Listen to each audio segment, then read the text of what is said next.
Welcome to me, where suspenseful, thrilling, and mysterious stories will draw you into a world where the lines between reality and fantasy seem to blur. When the night falls, when all the sounds gradually quiet down, leaving only your own heartbeat and breathing, that's when these stories begin. Tensions, unsolved mysteries, moments that will make you hold your breath in fear or curiosity, all are waiting for you ahead. Find a comfortable seat, dim the lights, and let this sound guide you on a journey that is not for the faint of heart. I want each of you to leave a comment sharing where you are in the world. And if you are enjoying the episodes, don't forget to give a like and subscribe to the channel now. Relax. Are you ready? If so, join me in the first story right now. Before the last light fades, the sky hung heavy with smoke, the distant cries of the oppressed swallowed by the towering buildings of a city once free. A mother and daughter weaved through the shadows, their breath shallow, their hands concealed beneath tattered gloves. Veil gripped Iris's tiny hand as they maneuvered through the ruins of their former home. Each step, a calculated whisper in the night. The Iron Thorns brand was the mark of submission or death, and they would take neither. The air carried the scent of decay, a putrid reminder of the regime's cruelty. People slithered through the alleyways, gaunt faces avoiding eye contact, knowing that even a glance could spell their doom. The regime's soldiers patrolled the streets like reapers clad in black, their glowing red eyes piercing through the darkness, hunting those who dared remain unmarked. The execution of Veil's husband, Iris's father, still burned in their minds. The smell of charred flesh haunted their nostrils.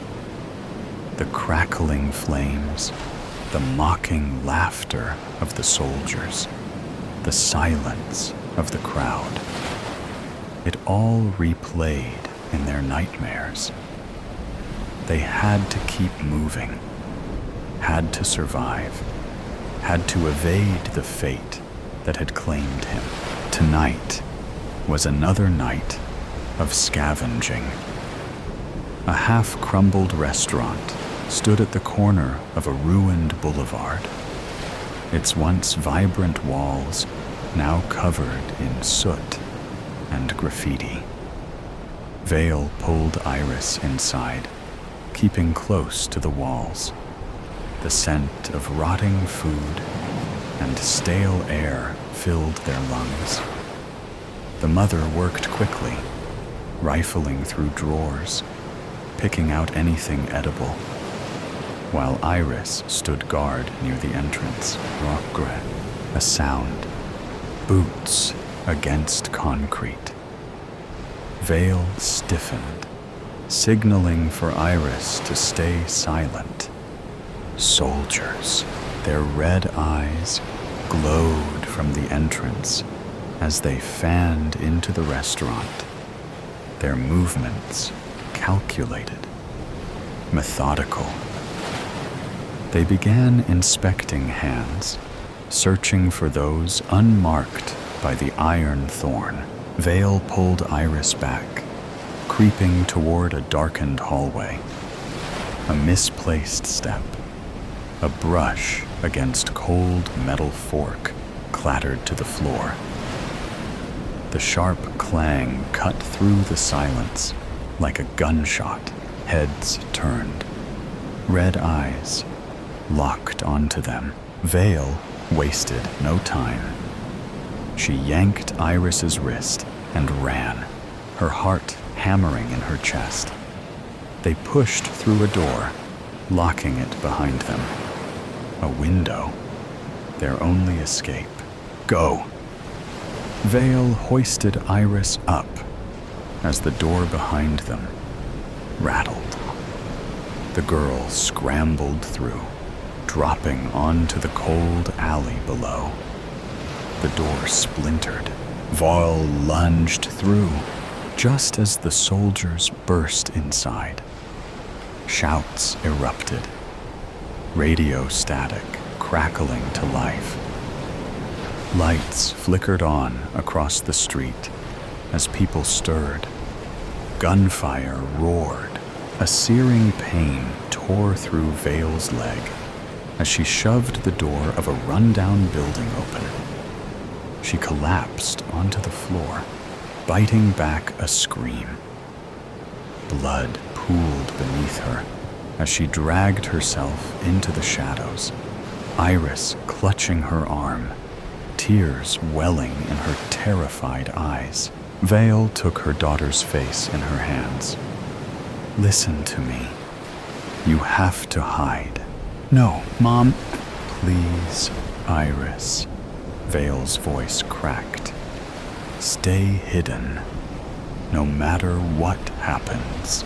With trembling hands, she guided Iris into a closet, barely illuminated by the moonlight streaming through a broken window.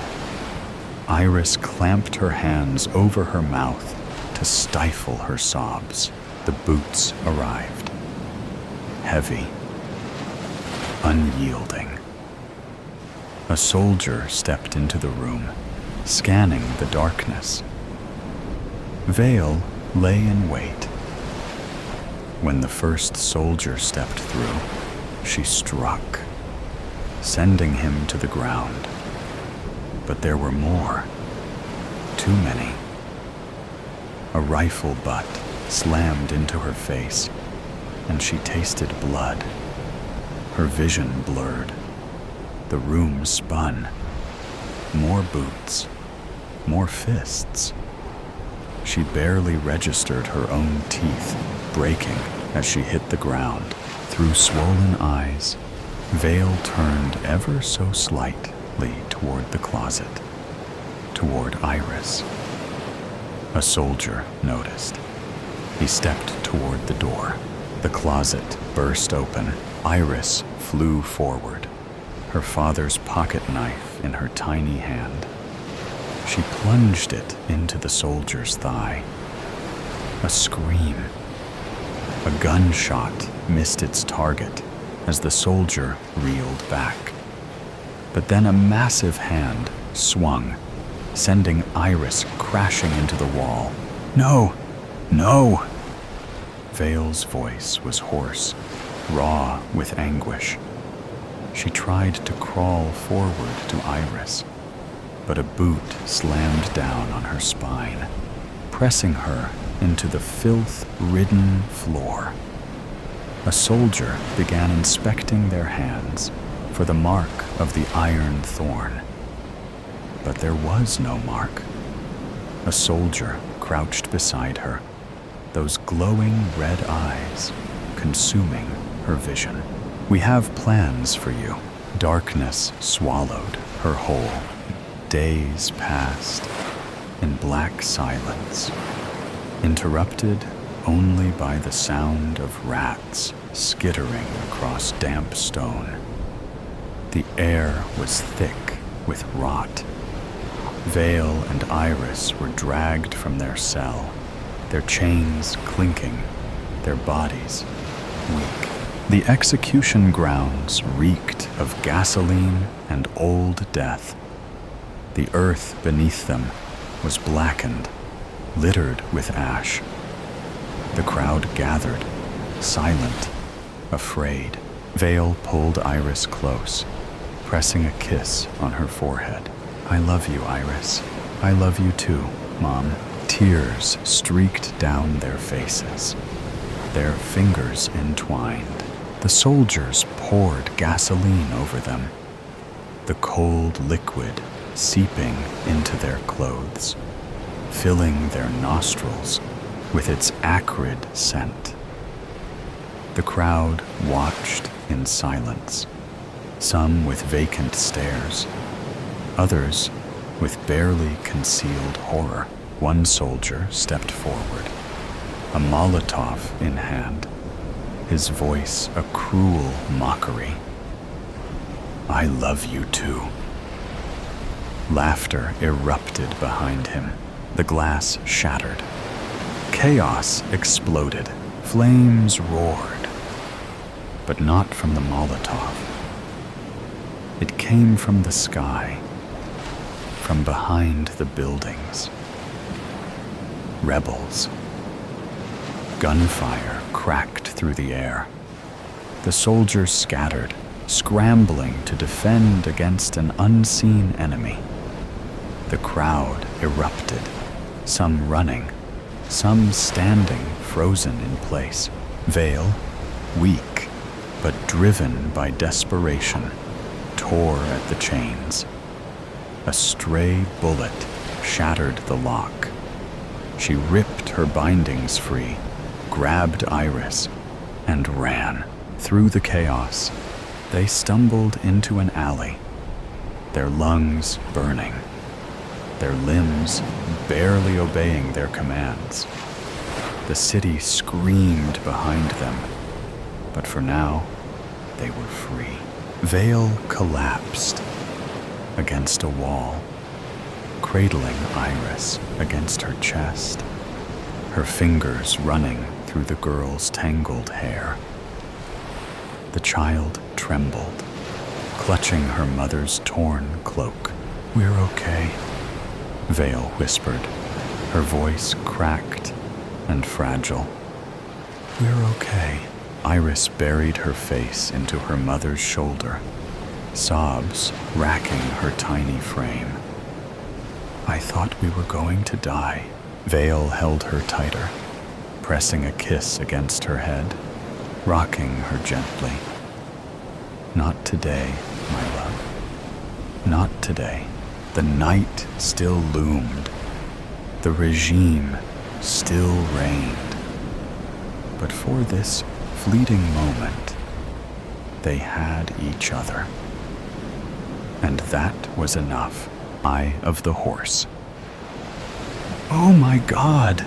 shrieked the women, sitting in the airport van, third and fourth row bench seats, as the frigid air rushed in. "No!" I yelled, now alone and motionless in the second row. I never saw a guy die before, but I wasn't totally surprised by what happened. "The door just opened, and out he went," sobbed one of the gals in the rear of the van.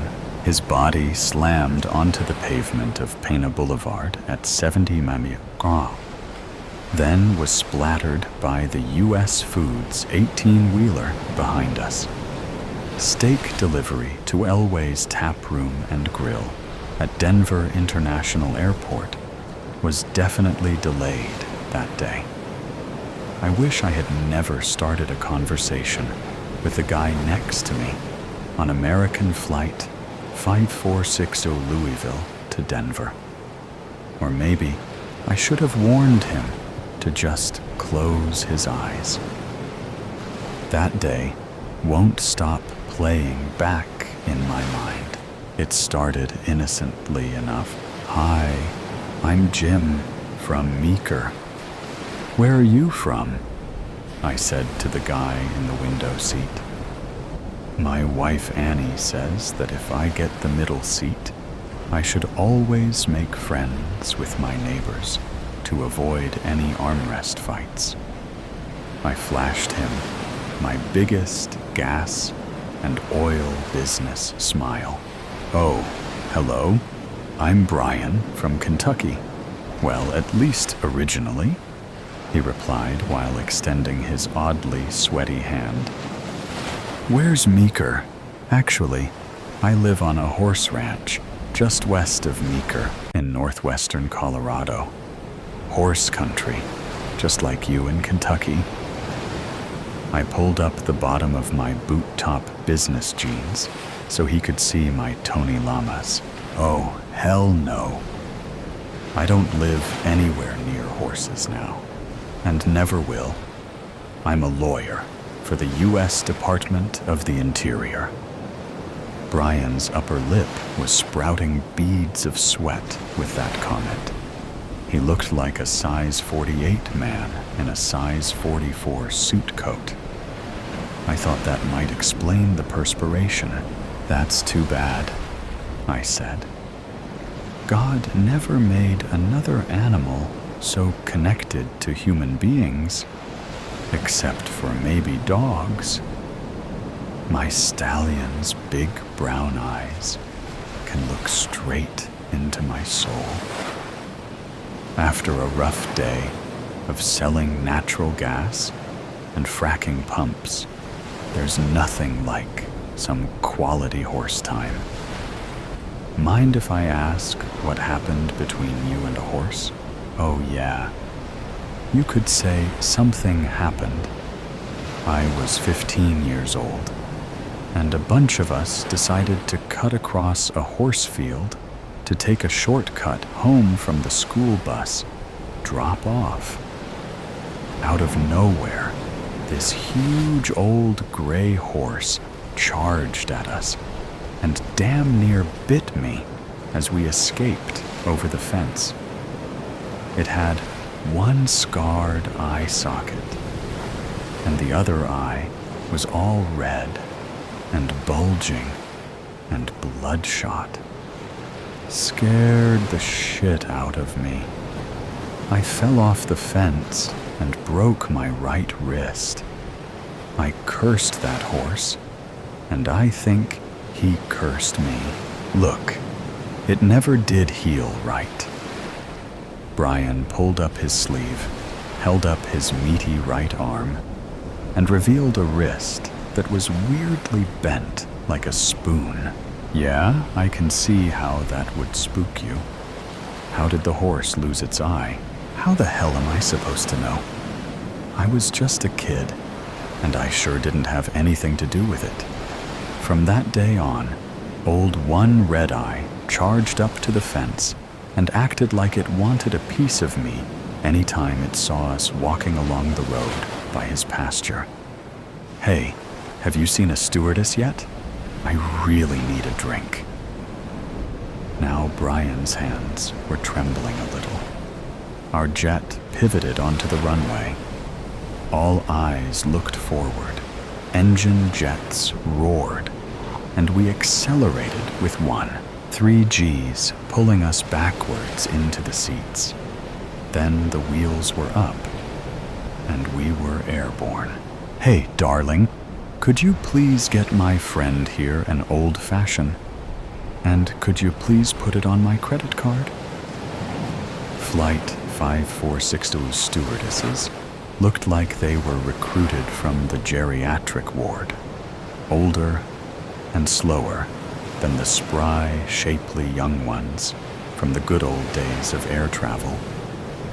After a few gulps, Brian's hands stopped shaking, but his mouth kept on running. That's not all, Jim. I biked across country when I was 25 years old and almost got trampled to death by wild horses. My buddy and I were in Warm Springs, Nevada, the middle of nowhere in Nye County, with the largest wild horse herd in America. Warm Springs had a one-building combined bar/restaurant/gas station/grocery store. We were exhausted after biking the 50 miles from Tonopah in 100-degree heat, and asked the barkeep if it was okay to pitch our tent for the night near the picnic table beside his establishment. He said, "I don't give a shit." So we did. We conked out right away, and hours later woke up to the sound of thunder. Then the noise became deafening, and the ground and tent walls really shook. I peeked out between the tent flaps and saw nothing but the hooves, shanks, and fetlocks of hundreds of wild horses. It wasn't an earthquake. We were in the middle of a fucking wild horse stampede. Brian's eyes were now bugging out, and his face was red, wet, and kind of wild looking as he continued. He leaned in toward me and spoke in a whisper. "Jim," I curled up in the goddamn fetal position, preparing to be killed by horses. I don't mind telling you that I actually pissed myself. The guy in the aisle seat, who I never did get to make friends with, heard what Brian said, shifted away from us, and put on his headphones. I guess he had overheard enough. I wish I had done the same. Brian gulped down a second old-fashioned and collected himself a bit. "Jim," when the noise stopped and the dust started to clear, we crawled out from our tent, expecting to find our bikes and our gear flattened and mangled. But Jim, not a single tent stake or guy rope was disturbed, and our stuff was untouched. There was no way I could sleep after that shit. And we had 75 miles of desert road with no water between Diablo and Ash Springs. So, my buddy insisted that we pack up and pedal before the sun came up. I wasn't too thrilled about him pushing the whole ride in the dark idea. Just as we made it to Diablo, I heard a sound like horses snorting off to our right. And Jim, I swear, I saw one of those wild horses staring right at me with two glowing red eyes. My buddy said I was seeing things, but I know what I saw. Right then, my bike freewheel jammed and sent me flying over the handlebars. I didn't break anything, but I whacked my shoulder and scraped the shit out of my leg. That was it for me. He rubbed his left shoulder like it happened yesterday. The armpits of his polyester suit coat were soaked. I wish I had told Brian that I needed to get some sleep before we landed in Denver, but I didn't. He might be alive today if I had ended our conversation right then and there. "Jim, don't you know the only building in Diablo, Nevada, was a road maintenance garage? The night shift worker there refused to lend us the use of their tools. Sorry, state property boys. So I stayed there till the sun rose and hitched a ride to Las Vegas and flew home. Instead of a relaxing flight home, I got the scare of my life." Brian took another swig from his drink. "Jim, I sat next to this Navajo Indian dude on the plane ride home and told him my story, just like I'm talking to you. He was tall, wore a fancy black suit, and had his hair all pulled back and tied by a white cloth, but smelled like he just came from a campfire. He never said a word until he slowly turned toward me and said, 'My people believe the sun-bearer created the horse and placed the stars and the dark universe in the horse's eyes so they can see the dark. You know darkness can kill a man. So can the number 3. Then he got up out of his seat and went to bathroom and never came back. With that, Brian's face turned pale. I thought he was finally done with his weird story, but he leaned into me again and whispered, "Jim, I think he figured the horses see something dark in me, and I am afraid I'll die if a red-eyed horse looks into my eyes a third time. So, no 3 strikes and you're out for me. No fucking thank you. I don't want to see another horse in my life. My sister just moved to downtown Denver, and I just want to visit her and maybe see a Nuggets basketball game. Yeah, I think some big city shopping and a pro basketball game would do you good, Brian," I said. But now he's dead. I told my wife Annie all of this when I got home. Honey, I was afraid to tell him about that 32-foot-high blue Mustang sculpture. You know, the one just outside the airport that has, of all things, 2 glowing red eyes. I was sure he would go into a full PTSD episode or a seizure if he knew that we call the statue Lucifer. Remember how a section of that 9,000-pound statue fell on that Jimenez guy who sculpted him, and how it crushed his leg and severed a big artery and caused him to bleed to death.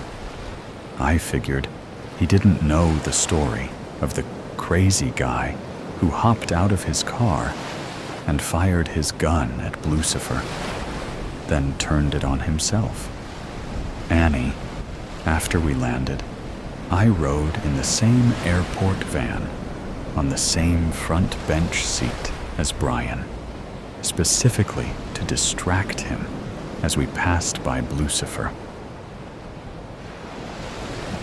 "You did everything you could to help that poor man, Jimmy," she said, trying to console me while she slipped into her nightgown. "Seems like it's the van company's fault for that sliding door not locking right, sweetie. At first, I didn't think Brian ever actually saw Lucifer's red eyes. But just after we passed that bastard blue Mustang, he looked at the driver's rear view mirror and saw Lucifer all reared up on his hind legs with those red eyes beaming. Brian looked at me, and before I could say anything, he just opened the van's side door, and out he went. I should have warned him about the statue. I could have saved him. Annie said, "Oh my God, sounds like that guy had deep issues, and nobody can save that kind of crazy. Why don't you go down to the barn and check on your horses? They always calm you down." I couldn't tell her that I thought about horses and red eyes when I saw car taillights on the road ahead of me as I drove home that night. I couldn't tell her that I was worried about looking into my horse's eyes or what they would see in me. I couldn't tell her that on my last business trip, I had sat next to a Navajo Indian. He wore a black silk business suit, white button-down shirt with turquoise cufflinks, and a thin black leather necktie. His long black hair was pulled back in a traditional Ciel hair bun, and he smelled of burnt sage. He only spoke one sentence to me, and then got up to go to the bathroom and never returned. I hadn't even introduced myself yet. He simply turned to me and calmly asked, Aren't you worried those natural gas and fracking pumps are harming Mother Earth? Virus. I am so crushed by time. Time and these oozing wounds and the rotten flesh, like mealy apple that is my chest cavity. Rotten skin and an infected mind. Gangrenous parietal. So insatiably starving for living flesh, to rend it in my grinding jaw, the music of muscle mashing between molars and canines. A beating heart, my own, a thick, bloody steak. The fog of insanity. I am a monster, a living dead. I was once a man, the axe head, dragging heavy in the dirt. A curved razor edge and an engraved raven screaming in the silver. Scratches all along the throat and dried blood caked from heel to toe. A thin trail drawn in my footsteps, full of nightmares and terror. A horsefly crawls from a soggy hole in my cheek. Up ahead, in the cobalt blue between night and dawn, a cabin with windows boarded and the door barricaded. Faint whisper of light on the eastern rim, hope pretending to be where it's certainly not. Or is it truly there? Does hope still exist when your own has gone from the world? Footsteps forward. An animal slaughtered and torn to bits in the yard. A goat, most likely. Its rib cage shorn and sucked of the marrow.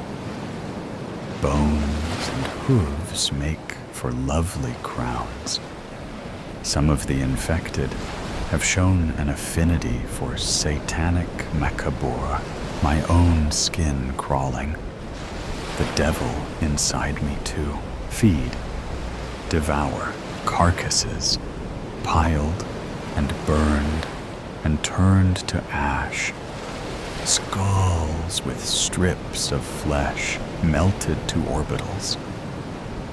An explosive exit wound from a lonely dome rolled to the bottom of the blackened heap. Shotgun sawed off. The stench is unmistakable, an overpowering, mutant reek blowing about in the wind. Someone has defended this place well. It's eerie and silent. No barn or garage. Tracks swerve backwards frantically in the gravel driveway. No vehicle in sight. A rope swing slung from the branch of an oak shivers in the breeze.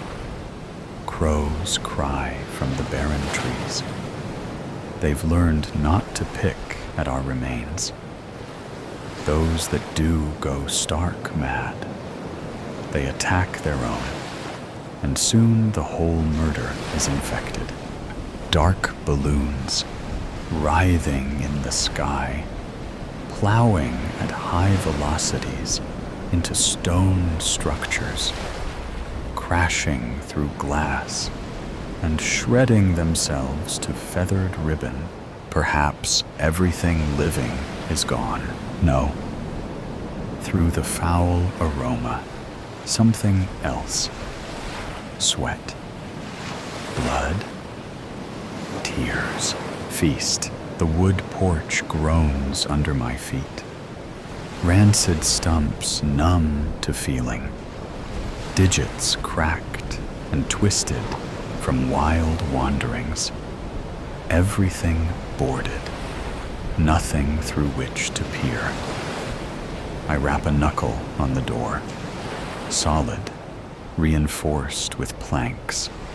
or perhaps the overturned dining room table.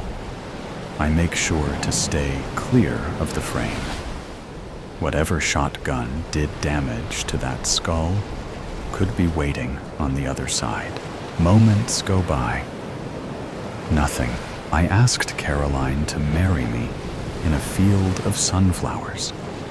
I planned to surprise her at the peak, but the sun pouring over the ridge painted everything a warm, liquid gold and filled me with a fearlessness I've not felt since. A courage that makes old friends of forever. She paused, a petal between her fingertips, and when she turned around, I was on one knee with a little box and a ring. I didn't even get the words out. "Yes," she breathed, dropping to the ground with me, my palm circling the small of her back, her hand running laps through my hair. Brown eyes, like Kodiak fur. I press my ear to the door, raw appendage blistered by the cold, the upper portion torn away by raking fingernails. Inside, a sound wave, barely a ripple, and then a booming echo, the thundering of a grandfather clock from a time long past. What's the hour? 5 a.m.? 6? What do the hands of a clock mean when time itself has stopped? And who said it ever really began? All of us zombies back then, slaves to time, wishing we had more, doing nothing with it, the best intentions and all of our might, and all we did was eat the world. Mind virus, mustard gas in my demented cerebral, entire battalions twisting in the mud, gasping and choking, clawing away at their necks. Quiet, solitude, a freezing morning, and a cabin in the woods. Flesh, feed, gorge. I descend back down the steps and head for the rear of the house. My eyes dart in their sockets, alert to danger.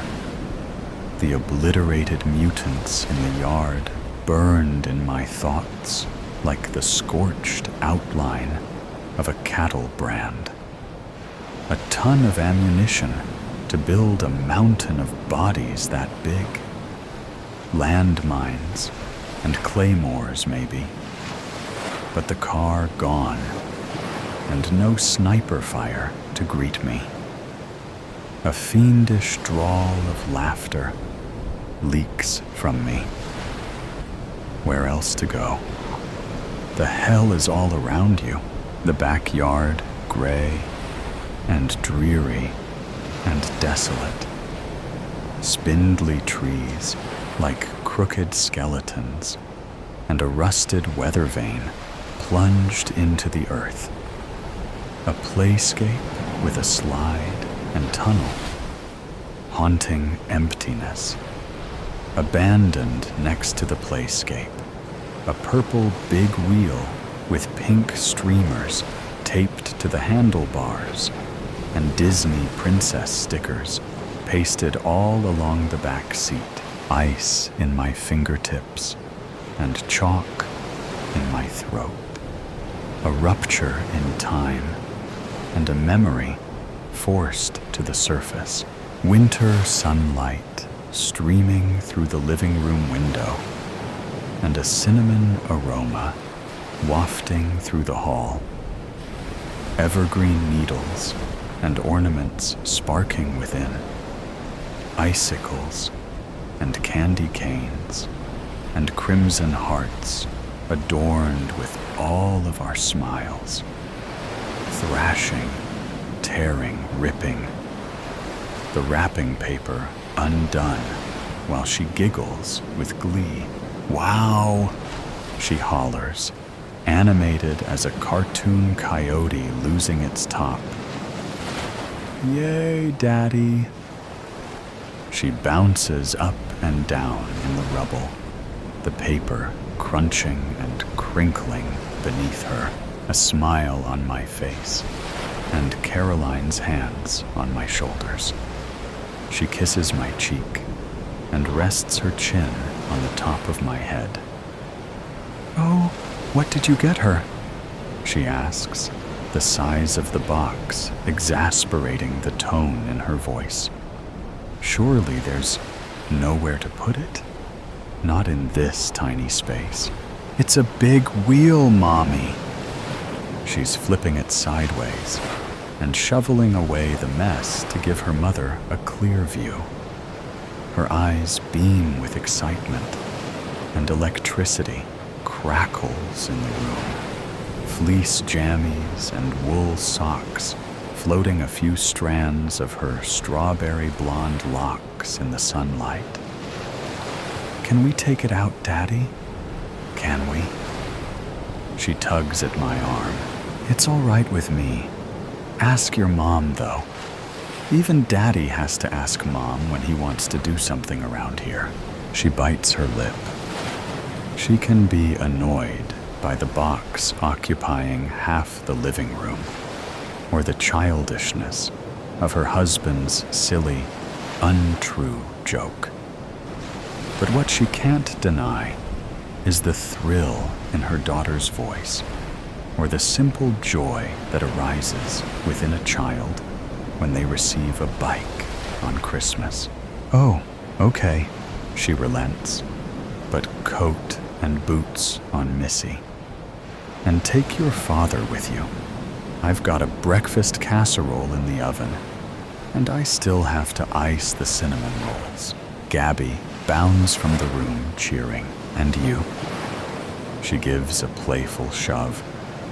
"Get that box down into the dumpster before I tape you inside and return to sender."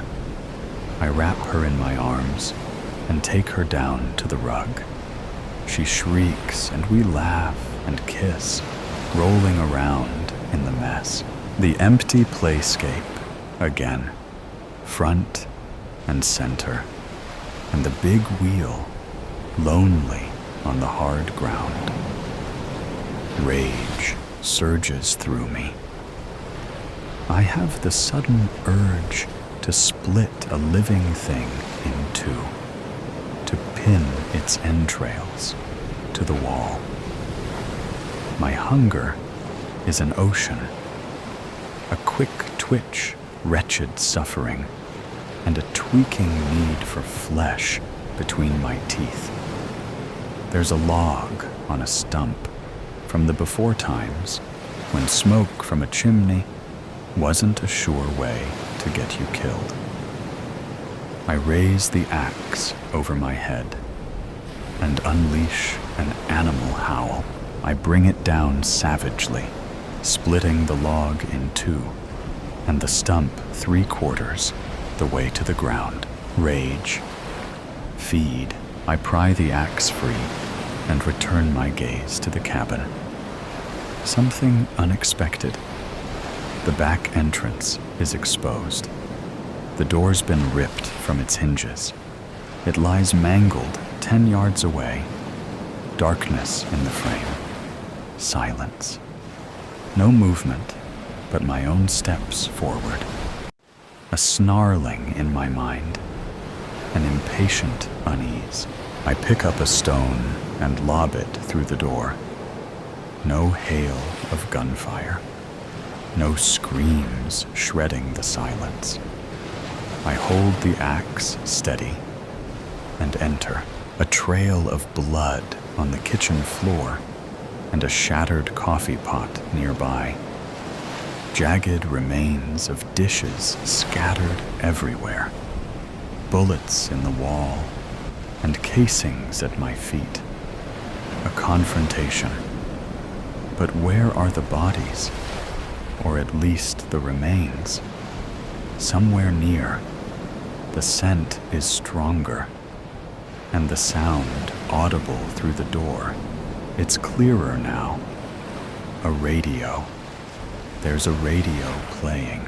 It's coming from the living room. More blood on the carpet. Not just droplets, but messy splatters with a darker hue. A more gaping wound. An open artery. A bigger chunk removed. A green light blinks in the bookcase. The radio mumbles away. My monologue's out of control. I found the hole where the happiness goes. Lump in my throat, and a throat in my tongue. I'm gonna scream at the top of my lungs. You get lost in the ocean. What do you do when you are so broken? The flood, the feeling comes over. How are you so loved and so lonesome? I press the power button, and the noise ceases. Starving. I'm so starving. And unstable calm has bloomed within me. A hurricane eye still and silent, outside of which the chaos of the universe churns. A chaos untamed by the God that created it. What God? So much hatred in my heart. If infinite wisdom allows for this, then I wish to remain a feral beast forever. Up the stairs I go. In the hallways is where I find them. And infected with its head blown off, gushers of blood pooled in a lake around its body. Rigor mortis set in long ago. The creature's bony fingers have curled and cemented, its spine stiff as a folding board, and the smell putrid even to me. Black flies feasting on the carcass. A rat scurries from the gaping hole in its neck. The man of the house sat up against the wall at the end of the hallway, a shotgun blast through his heart. I bare my teeth and lean in for a closer look. Yellow in his eyes, in his fingernails, claw marks on his neck, infected by the thing he slew. Took his own life to avoid the fate of us. He's a weak dead, at least. No use to me. I crave flesh that's alive. There's nothing alive here. I reach into his pocket and find an unused shell. I slot into the shotgun and tuck the weapon under my arm. I descend the stairs and head back outside. I make for the woods behind the cabin. Maybe I can kill a buck and drain its blood, enough to sustain me while I hunt. Icy dew on the hard ground. It cracks beneath my steps. I stop in my tracks, and a hellish grin spreads slowly on my cracked lips. What a gift of the virus. The nose of a bloodhound. The scent has returned. It possesses me, makes my blood boil. I follow it, saliva dripping from my chops. Thump, hollowness beneath me. I roll onto my toes and then back on my heels. A creaking, and then a soft whimper. I can hear the blood rushing in their veins. My rain blows down upon the concealed cellar door. Screams that curdle the air and animal fear that only presents inches from death. I jam my heel into the destroyed wood and rip the pathetic thing from its hinges. I descend down, feeding time, a woman in tears and shaking uncontrollably, the virus propelling me forward like a demonic puppet. So dark in here, just a single lantern, and still barely any light in the sky. My jaw ready to clamp her throat, a whimper beneath her breast. A child, a girl, 2 years old, time swirling backwards again. Terrified screams, creatures tearing through our home, crawling on the walls and ceiling. Caroline sprints to the truck, Gabby bawling in her arms. The pistol barks in my hand. A bullet explodes through the eye of a pursuing mutant. Now I'm tearing after both of them, heart in my throat, the fear of God releasing atmospheres of adrenaline. I rip open the cab door, but it's too slow. The creature's claws are in my calf, and he's drawn blood. I waste him with the last bullet in the chamber and fall backwards, dragged to the pavement. I can feel it surging inside of me. Caroline's screaming, my face in her cupped hands, hot tears streaming down, foam in my mouth and violent convulsions. My windpipe is constricting. Go. I breathe. Caroline. Go. No, she cries. No, I won't leave you. Jagged needles of pain shooting up and down my limbs. Feverish sweat pouring from my glands. Go, or I'll kill you. She clutches harder. No, I won't.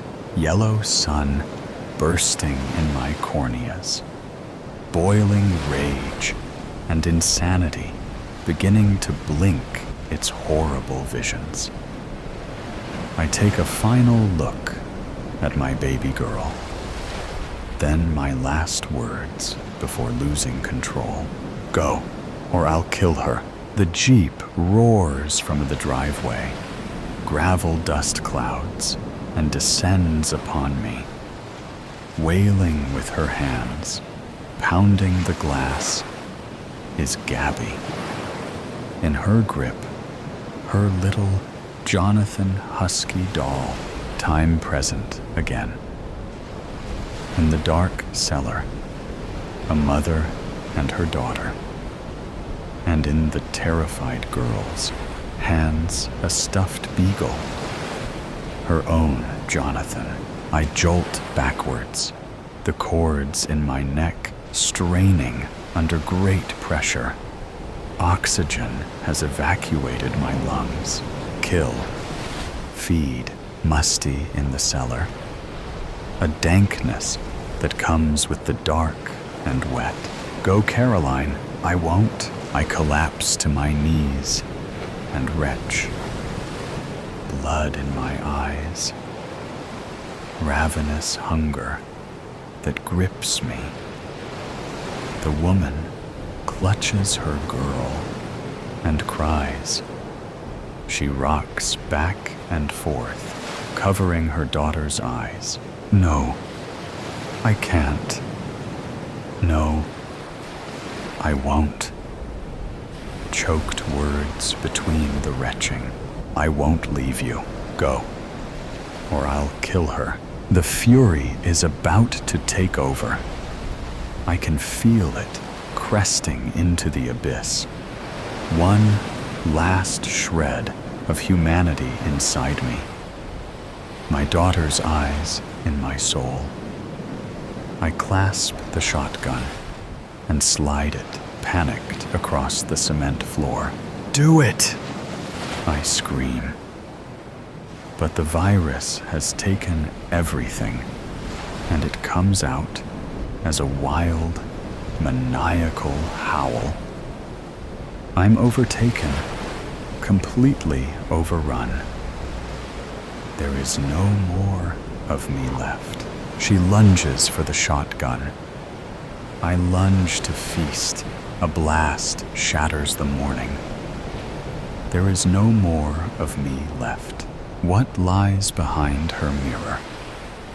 Detective Sarah Chen stared at the ornate Victorian mirror, its silver surface reflecting nothing but shadows in the dim light of the abandoned mansion. 3 days, 3 women missing, and all connected to this house. The mirror seemed to mock her with its emptiness. Find anything? Detective Mike Rodriguez's voice echoed from the hallway. Just another dead end, Sarah replied. But something about the mirror kept drawing her attention. The curved floral patterns along its frame seemed to shift in her peripheral vision. But when she looked directly at them, they were perfectly still. The homeowner's alibi checks out, Mike said, entering the room.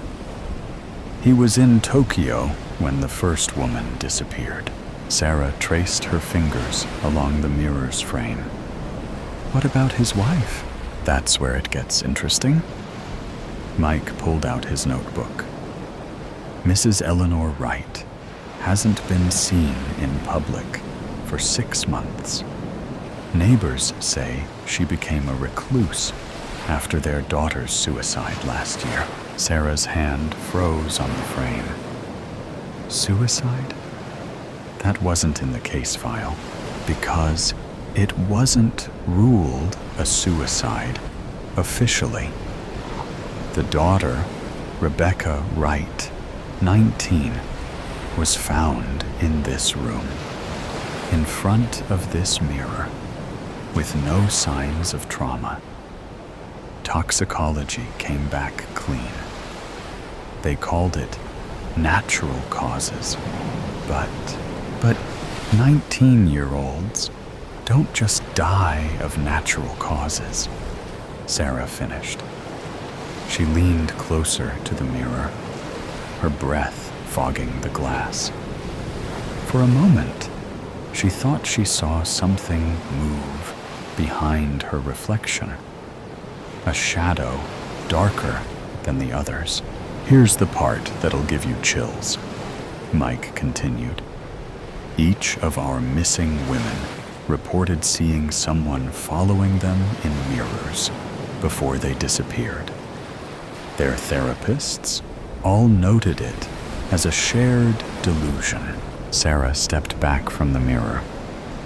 All 3 saw someone in mirrors, a woman in a black dress, according to their descriptions. They said she would watch them, getting closer each time, but only in reflections, never in real life. The temperature in the room seemed to drop. Sarah pulled her jacket tighter. We need to talk to Mrs. Wright. Already tried. The housekeeper says she hasn't left her room in 3 months. Won't see anyone. Won't talk to anyone. Sarah's phone buzzed. A text from forensics. Lab results are in on the dust samples from the missing women's homes. Anything useful? Traces of silver nitrate.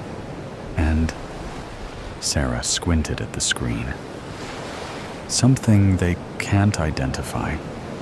Some kind of organic compound they've never seen before. A floorboard creaked behind them. Both detectives spun around, but the doorway was empty. When Sarah turned back to the mirror, she caught a glimpse of movement, a flash of black fabric disappearing around the edge of the reflection. Tell me you saw that, she whispered. Mike shook his head. Saw what? Sarah approached the mirror again, her heart pounding. The frame felt cold under her fingers, much colder than it should be. We need to get this mirror to the lab. Sarah, it's just a mirror. We need to focus on finding Mrs. Wright, and 3 women are missing, Mike. All saw someone in mirrors before they vanished. Rebecca Wright dies mysteriously in front of this specific mirror. And now I'm seeing... She stopped, realizing how it would sound. You're seeing something in the mirror, too? Mike's voice carried a note of concern. Maybe you should take a break. You've been working this case non-stop for... A laugh echoed through the room. High, feminine, and definitely not coming from either of them.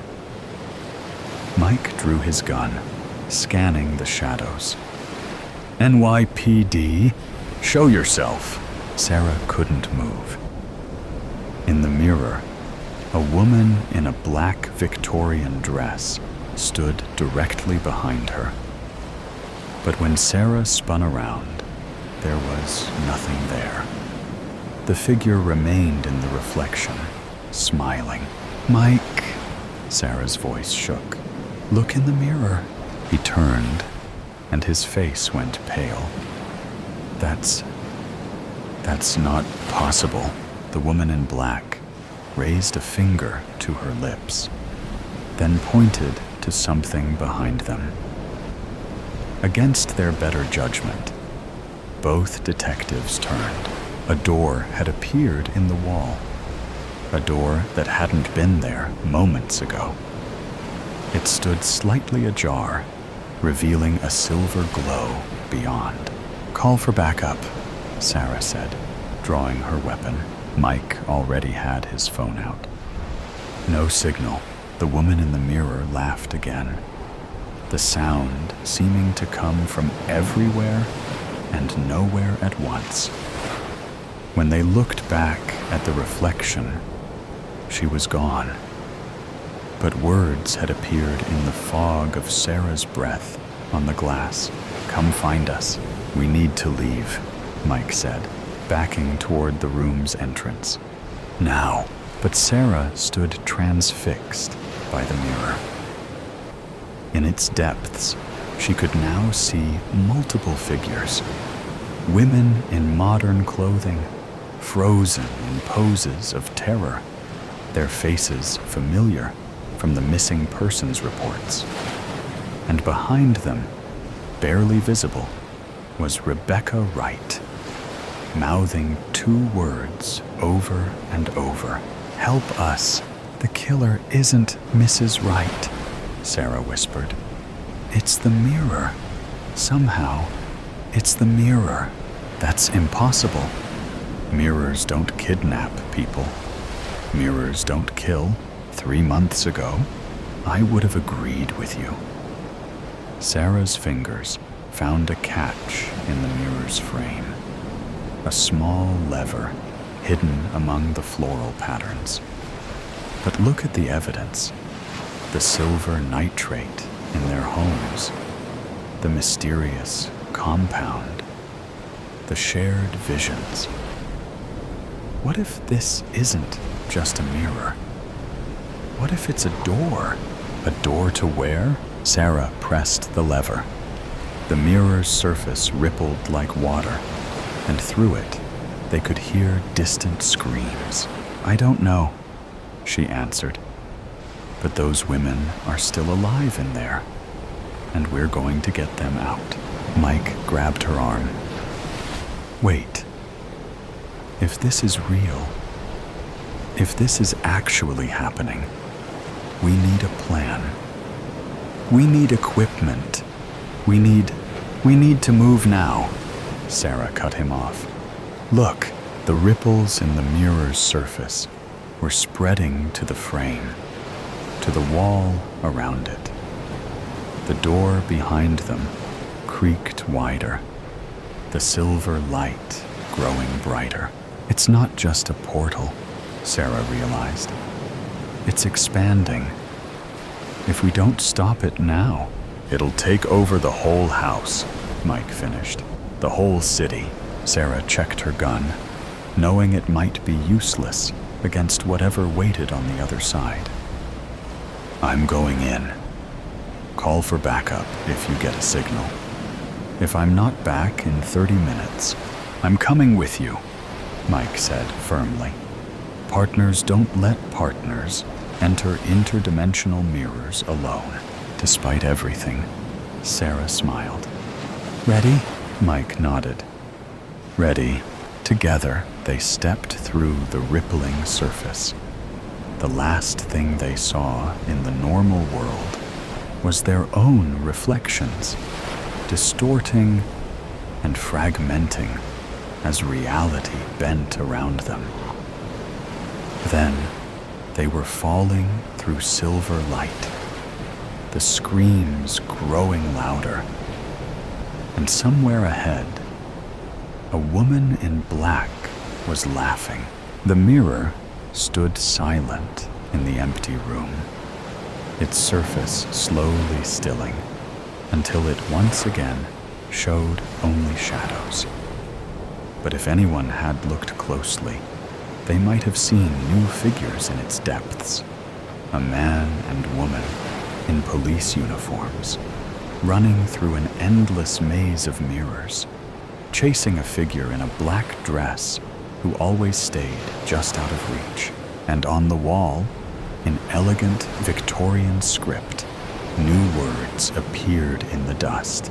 Who will come looking for them? Nowhere to be found. She's gone missing? When? Last night. I woke up this morning, and she wasn't in her bed.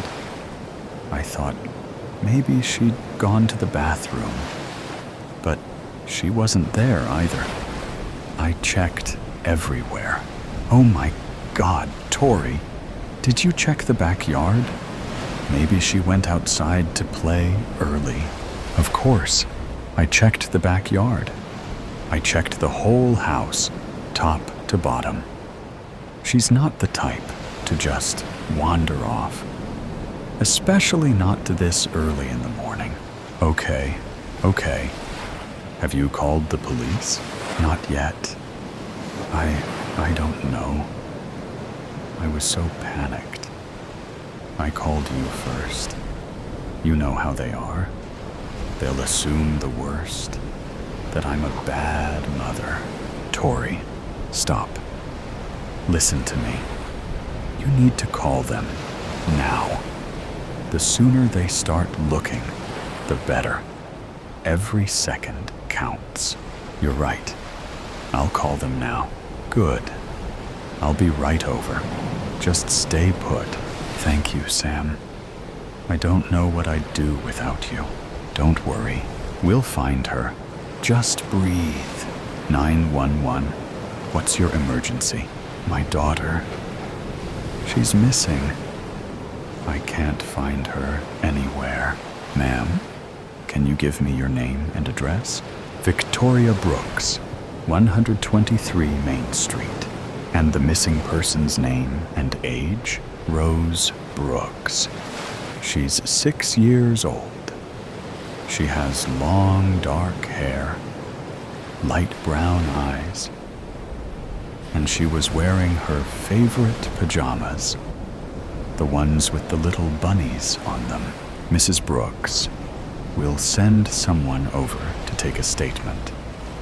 In the meantime, try not to worry. But how can I not worry?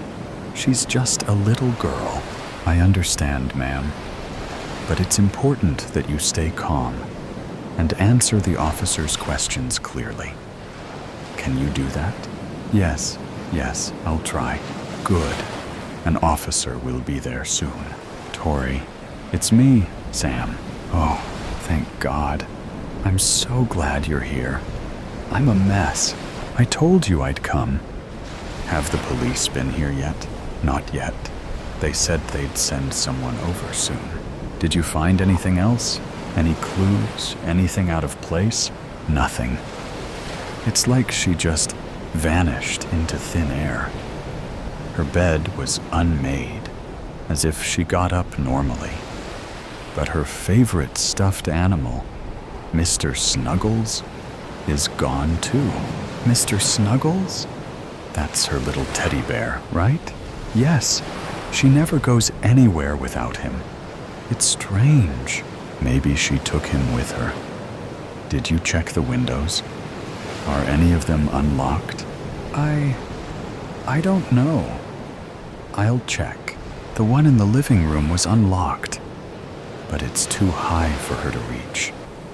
Oh, God.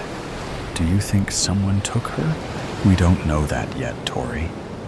Let's not jump to conclusions. Maybe she climbed on a chair or something. We need to stay calm and wait for the police. Someone's at the door. I think that's them. Hello? I'm Detective Smith. You must be Mrs. Brooks. Yes, that's me. Come in. I'm here to ask you some questions about your daughter's disappearance. Of course. Anything to help find her. Can you tell me what happened last night? I put Rose to bed around 8 p.m. I read her a story, like always. She was asleep within minutes. I checked on her a few times throughout the night, and she was sound asleep. But when I woke up this morning, she was gone. Did you notice anything unusual last night? Any strange noises? Any cars outside? Anything like that? Nothing. It was a normal night. We had dinner, watched a little TV, then got ready for bed. Everything was fine. What about her father? Is he in the picture? Yes, my husband. But he's deployed overseas. And you're sure you checked everywhere in the house? Yes, I'm positive. I even checked the backyard, the shed, the basement, everywhere. Did Rose have any friends or other family she might have gone to? Anyone she might wander off to see? No, she's only 6. She doesn't have any friends outside of school, and my family lives out of state. All right, Mrs. Brooks. We're going to start our investigation and let you know if we find anything. But before we leave, we'll need to take a look around the house, if that's fine with you. Of course, Detective. Anything to help find my Rose. Thank you. And please, try to stay hopeful. We'll do everything we can to find your daughter. I appreciate that, Tori. I'm going to go check the park down the street. Rose loves playing there. Maybe she wandered off there last night. That's a good idea. I'll stay here in case the police come back. All right. I'll call you if I find anything. Be careful, Sam. Hello? Tori. It's me. I found something. What is it? Did you find Rose? No, but I found Mr. Snuggles. It was lying on the ground near the playground. Oh my God. What does that mean? I don't know, but it can't be good. I'm going to call the police and let them know. Please, hurry. I'm coming over there right now. No, Tori, wait. The police wouldn't want us to contaminate the scene. Just stay at the house. But I know, but we have to trust them. I'm calling them right now. 911. What's your emergency? Hello, Detective Smith, please. Please hold. Detective Smith speaking. Detective, it's Samantha Jones. Sam, Tori Brooks' friend. I found Rose's teddy bear, the one she always carries around. It was just lying on the ground at the neighborhood park. What? Okay, I'm on my way. Can you stay there and make sure nobody touches anything? Yes, of course. Thank you. I'll be there soon. Tori, the police are on their way to the park. They're going to search the area. Oh God, I hope they find her. I know. We just have to stay positive. I'm trying, but it's getting harder and harder. I get it. Just hang in there. They'll find something. I'm certain of it. Detective Smith, we've searched the entire park, but there's no sign of the girl. Damn it! We need to widen our search. Check all the nearby houses and businesses. See if anyone saw anything. Check security cameras. Anything. We need to find this little girl, and we're running out of time. Yes, sir. Tori, the police are widening their search. They're checking all the houses in the neighborhood, talking to people, looking at security footage. That's good, right? It means they're taking this seriously? Yes. It means they're not giving up. I hope so. I can't lose her. They'll find her, Tori. I know they will. I hope you're right. I think the police are back. Mrs. Brooks, we have some news. Is it about Rose? Did you find her? Yes, we found her. Oh my God, is she okay? Is she hurt? She's alive. But she's been through a lot. We found her in an abandoned house a few blocks from here. She was hiding in a closet. Who took her? Why? Was she hurt? We're still investigating, but we have a suspect in custody. It appears to be a case of a kidnapping gone bad.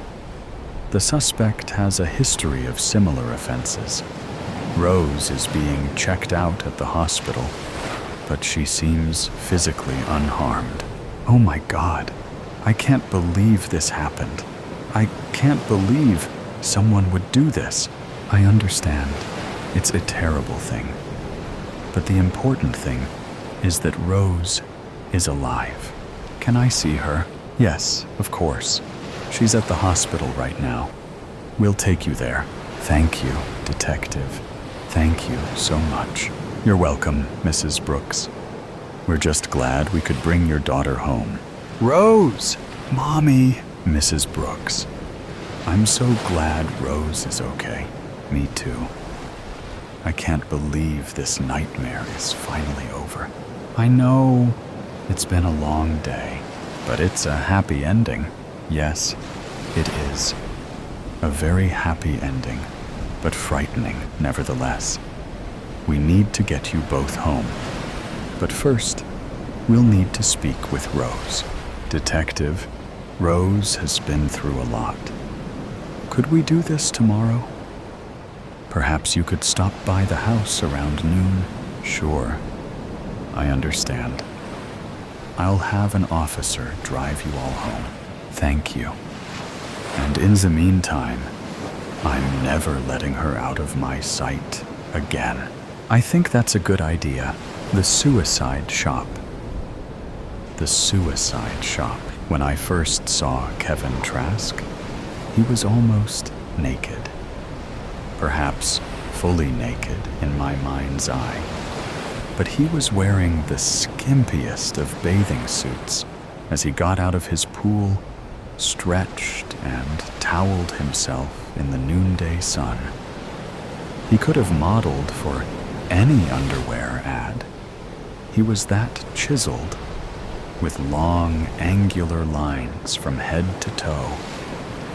I was both disappointed and relieved when he put on a purple silk robe. How appropriate, I thought, for the king of his world. He had yet to speak, despite acknowledging my presence with a brief nod. He was dead wrong if he intended for me to feel cowed by his superiority. I hated what he did for a living. Inside, or outside?" he asked as he came closer to me. I must have looked confused, or perhaps still caught in the daze of watching him get out of the pool. "The interview? Oh, okay," I stammered, instantly regretting how I must have sounded to him, but then quickly recovered. "Inside," I said.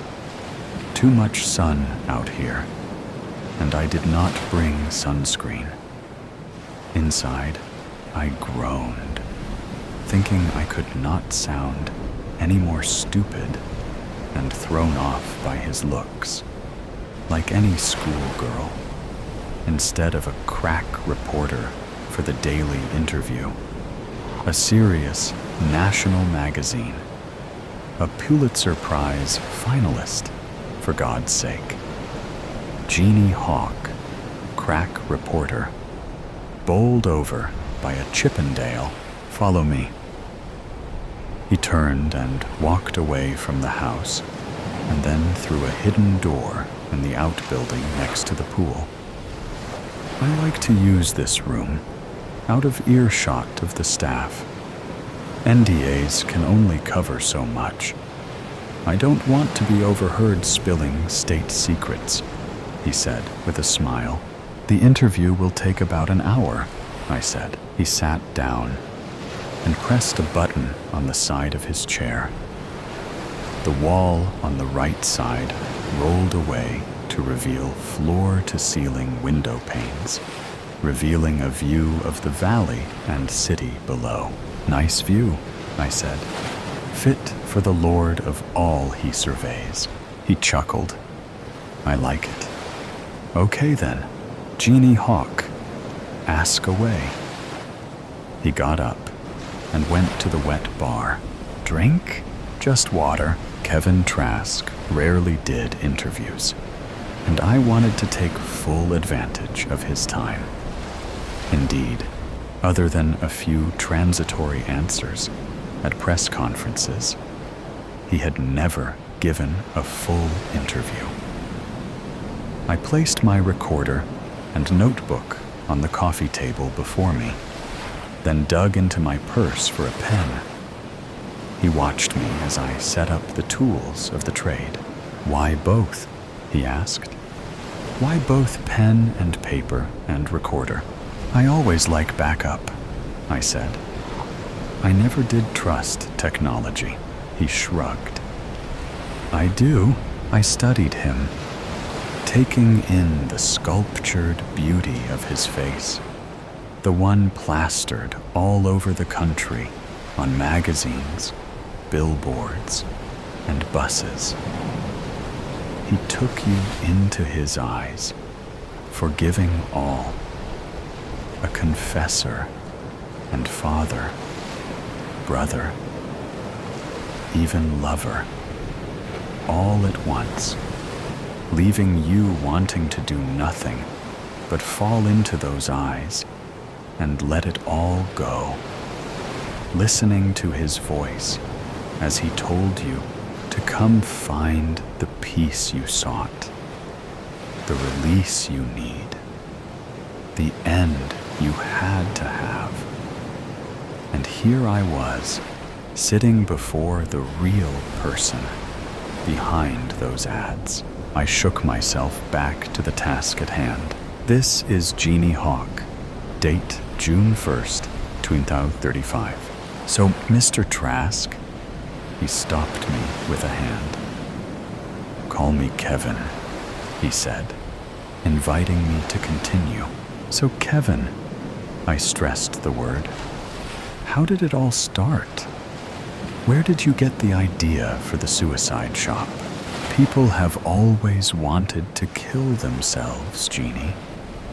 I made a way for them to do that, and live should they choose, and also to die should they choose that.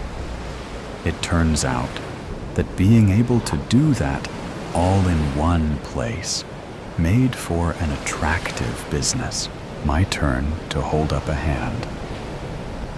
"Kevin, If I had wanted to listen to one of the suicide shop ads, I could have simply turned on the television. Every idea starts somewhere. I want to know your start. What drove you at the beginning and made you create all this? Trask watched me interminably, emotions playing deep in his green eyes. Then he seemed to come to a conclusion. I walked into the ocean to die, and I did not die. He paused a long second, and then began again. I walked into the ocean to die, to let the waves wash over me and take me away. I thought the pills I had taken with the booze I had drunk would kick in and block any pain.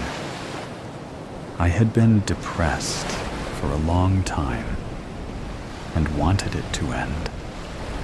I picked a spot where, when I sat down, the water came up to my neck. Then I waited. Oddly, I did not think about much. I just sat and waited. Perhaps it was the booze and the drugs. I don't know. But what was ahead of me was just a blank. Nothing that held any terror. I fell asleep for what I thought would be the last time. The water would take me, and I would be at peace. When I woke, the first light of dawn glimmered on the horizon.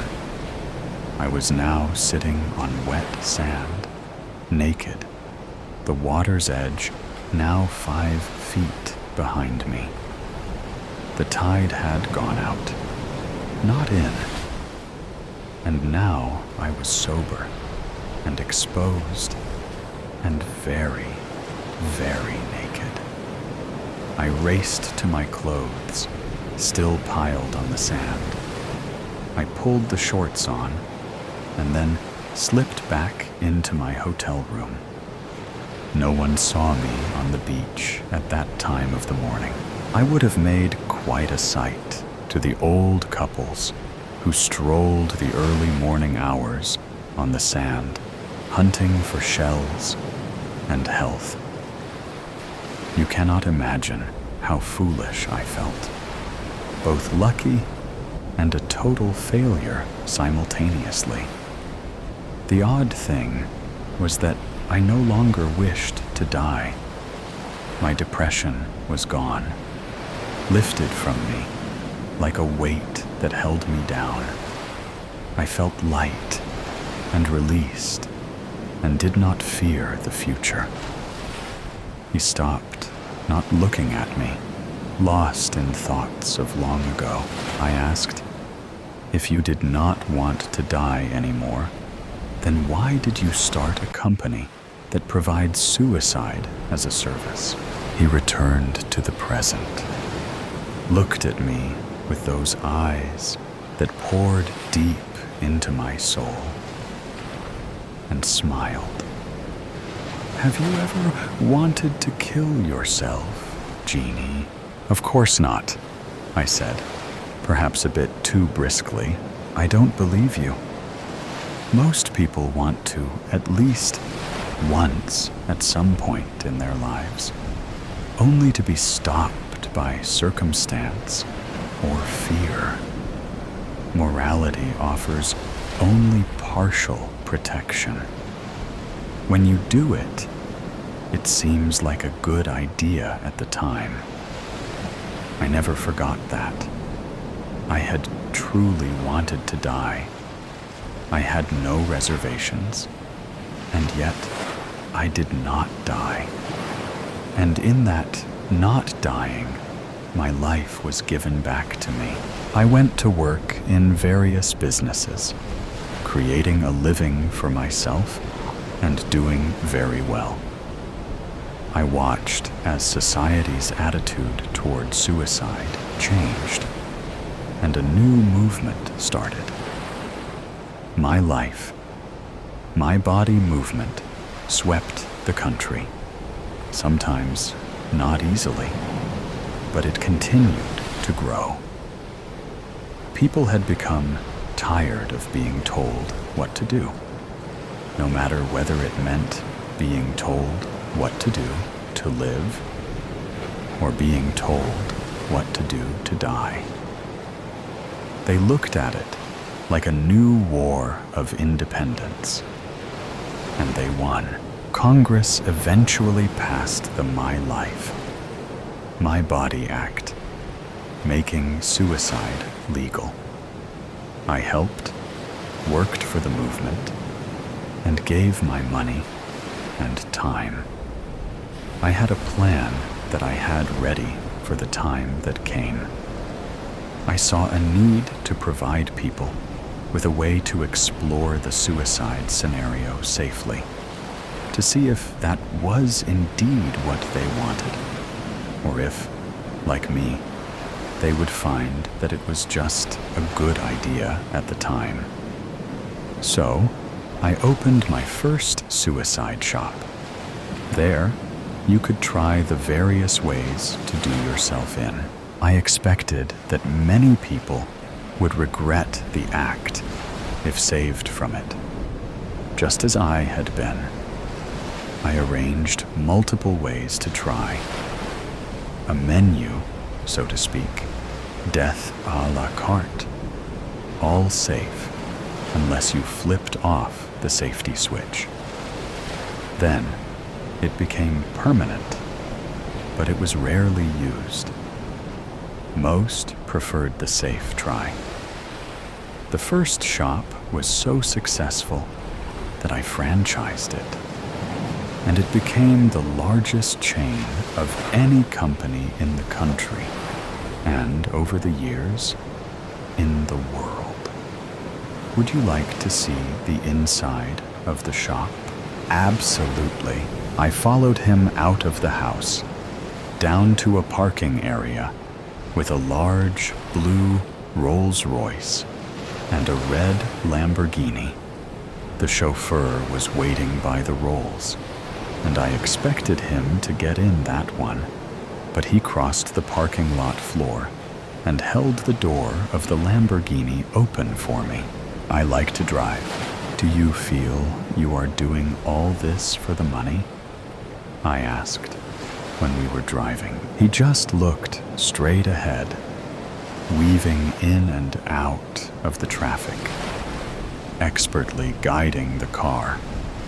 I thought I saw a small curl in the corner of his lips, just the beginning of a smile.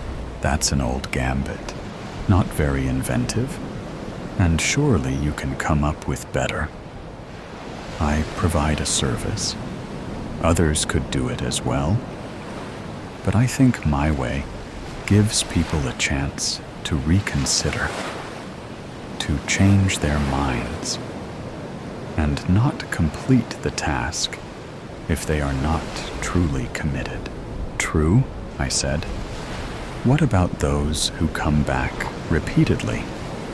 Are they not adrenaline death junkies, getting ever closer to the deed to keep getting high? This time, he did not smile. Off the record? Okay, I answered. I have worried about that. At first, it was just a blip on the data screens, but at least there was a distinct uptick in the repeat visits. There may be a sexual adrenaline component to it. How often have you done it? I asked. Many, many times. I sensed that there was more he wanted to say, but he just added, "It does make the bottom line look good. Do you have much security?" Oddly, not much. But we must guard the cars. We never know which trip could be their last. I let them park on site. Public lots complained about the abandoned vehicles. He parked the car, and we got out. We went to a private elevator, then up 4 floors, and then out to a large room. A hallway led out from it in 4 different directions, each lined by large glass doors on either side. He waved a languid arm to either side, and I watched pride form on his lips in a slow smile. Each room is a different experience, he said. Each room will be tuned to an individual's desires, just like tuning your radio dial to the deadly channel of death. This one, he said, pointing to the room to his right, is the overdose room, complete with all the world's favorite drugs, packaged in pill or IV form. If you want to go right to the edge and be pulled back, you must leave the safety switch in the safe position, and an aide will administer the antidote. Tell me of the other rooms. He moved on, waving his hand to either side, pointing out rooms for gunshots, cutting your wrists, throwing yourself out of a building or a cliff, car wrecks, death. By misadventure, even death by cop. There were many more rooms. Some take more preparation, mixing virtual and real reality in ways that can keep you alive unless you've turned off the safety switch. They are proprietary trade secrets that I can't tell you. We are quite adaptable. I felt the hair rising on my neck as he said this, realizing what appetites were being fulfilled here. I made a few notes, and my mind was racing. It's a cultural phenomenon. People use suicide as entertainment. I looked up at him and saw great weariness in his eyes, more than I would have expected. He was not a young man, but looked older than he should have when he did not smile. I suspected that he was unhappy with his creation. Let's have a cup of coffee, he said. He let me down the hallway around the corner. There is a cafeteria coffee shop for people needing a timeout or a family that comes with them. Usually, if they bring family, they don't take the final plunge. Most of the time, they do that alone. He sat me down at the table and brought us each a cup of coffee. Mine was exactly what I wanted.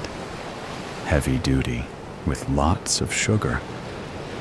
I wondered if he had been researching me. Off the record, he said, watching me put my book away and ensure the recorder was powered off. The rest of our discussion should be off the record, as it might be bad for business. Going back to our previous discussion, people often ask why the person kills themselves.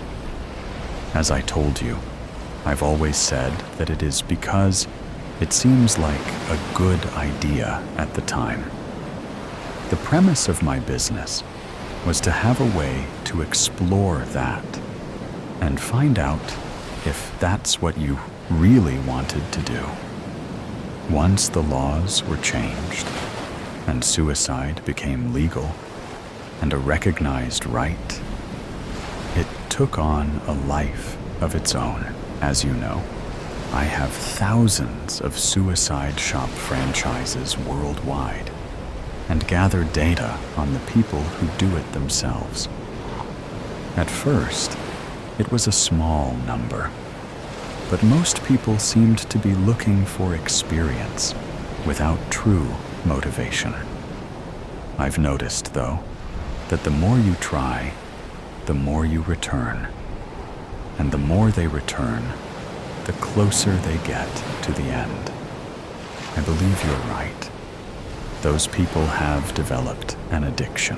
What is not known is that more people have died in the last 3 years of my shops than in all the wars the world over in those 3 years. To quote that old line, I have become death. He chuckled mercilessly. Beware of unintended consequences. Can you stop it? I said. He looked at me and smiled, but the smile seemed to have the weight of the world in it, preventing it from ever becoming full. Turn your recorder back on. Let's finish the tour. You know I've never given an interview like this before. You may win a Pulitzer. We went to the last room. Inside the center of the room was a guillotine, one of my new additions. This device is one of the most efficient ways to kill ever invented. It's foolproof with the proper machine, quick in its finality, and I hope it is painless, although you can't ask the subject after it's done.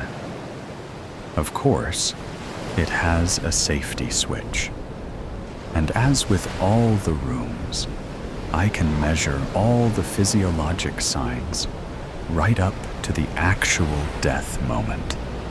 This room has not had a customer yet. I would expect it to be the same. The sensors review the data and come up with what I call the fear acceptance ratio. The closer to 0 that ratio gets, the more certain it becomes that the person will go through with it and kill themselves. I have placed a monitor in each room that the customer cannot see, but my technicians can. That's it, there on the far wall. If my technicians see the number getting close to 0, they know to be ready to call in the cleanup crew. That's a detail that has never been revealed. Be sure you write that down. The safety switch is there by the right hand. In order to have the machine complete the task, you have to push it all the way to the right, and a green light will come on, and the computer will ask you if you are sure. If you say yes, the blade drops. He looked at me and asked, "Are you getting everything?" I nodded. "Stay here then, and watch." Then he slipped inside the room. I was unsure, but I thought I had heard him lock it. I saw him lay down on the guillotine and put the bracket over his neck, and heard it click into place. I heard his voice tell me the sensors were built into the machine. I looked at the monitor on the far wall and saw a flashing number that started at 7 and then crept quickly to 0. "Are you getting all that?" I heard him say. "Yes," I said, feeling a tremor of doom start to shake me. I wanted him out of that room. I saw him grasp the safety switch. His hand slowly pushed it towards the right. "Remember everything I said," I heard him say, as I tried to force my way through the door, but realized it was useless. Through the glass, I saw the safety switch turn green and heard the computer's voice asking if he was sure. Holding what I felt was my last breath, I heard him say, "Yes." "No, don't!" I screamed. "No, don't!" The blade dropped. The last thing I saw as my scream faded was his head rolling on the floor stopping next to the glass, his dead green eyes on mine. I was still crying. No, don't. The burial of the bottle. It was a hot summer evening when the doorbell rang at Steve's residence. Carol, a young and ambitious journalist, stood on the porch, her eyes filled with a mixture of determination and unease. She had been investigating a sensitive case for months, and the trail had led her to this unassuming suburban home. As the door opened, Carol was greeted by a middle-aged man, his face etched with a weary expression. "I'm Carol, the journalist from the Daily Tribune. I was hoping to speak with you about a matter of great importance." The man hesitated for a moment, then ushered her inside. "Come in, please. I've been expecting you." Carol followed him into the living room, her senses heightened, aware of the gravity of the situation. He gestured for her to take a seat, and she obliged, her notebook and pen at the ready. "I know why you're here," he began, his voice low and somber. "The truth is, I've been dreading this day for a long time, but I suppose it's time to finally come clean." Carol leaned forward, her eyes fixed on the man before her. "I'm listening. Whatever you tell me, I promise to handle it with the utmost care and discretion." He took a deep breath and began to recount the events that had unfolded years ago, events that had haunted him ever since. It had started with a simple mistake, a moment of carelessness that had spiraled out of control. Steve, a respected accountant in the community, had been tasked with overseeing a large financial transaction for a client. In a moment of weakness, he had succumbed to temptation and diverted a portion of the funds into his own personal account. At first, he had justified it to himself, telling himself that it was a temporary loan, that he would pay it back before anyone noticed. But as time passed, the guilt and fear began to consume him. He knew that if the truth were to come to light, it would not only ruin his career, but also shatter the trust of his family and the community he had worked so hard to build. As the months turned into years, Mr. Steve lived in a constant state of anxiety, always looking over his shoulder, terrified that the truth would eventually come to light. He became withdrawn, his once vibrant personality replaced by a haunted, guarded demeanor. "I thought I could get away with it," he confessed, his voice trembling. "I thought I could make it right. But the more I tried to cover it up, the deeper I sank. I became a prisoner in my own life, always afraid that the walls were closing in." Carol listened intently, her heart heavy with the weight of the man's confession. She could see the toll it had taken on him, the years of guilt and fear etched into his features. "What happened next?" she asked gently, her pen poised to capture every detail.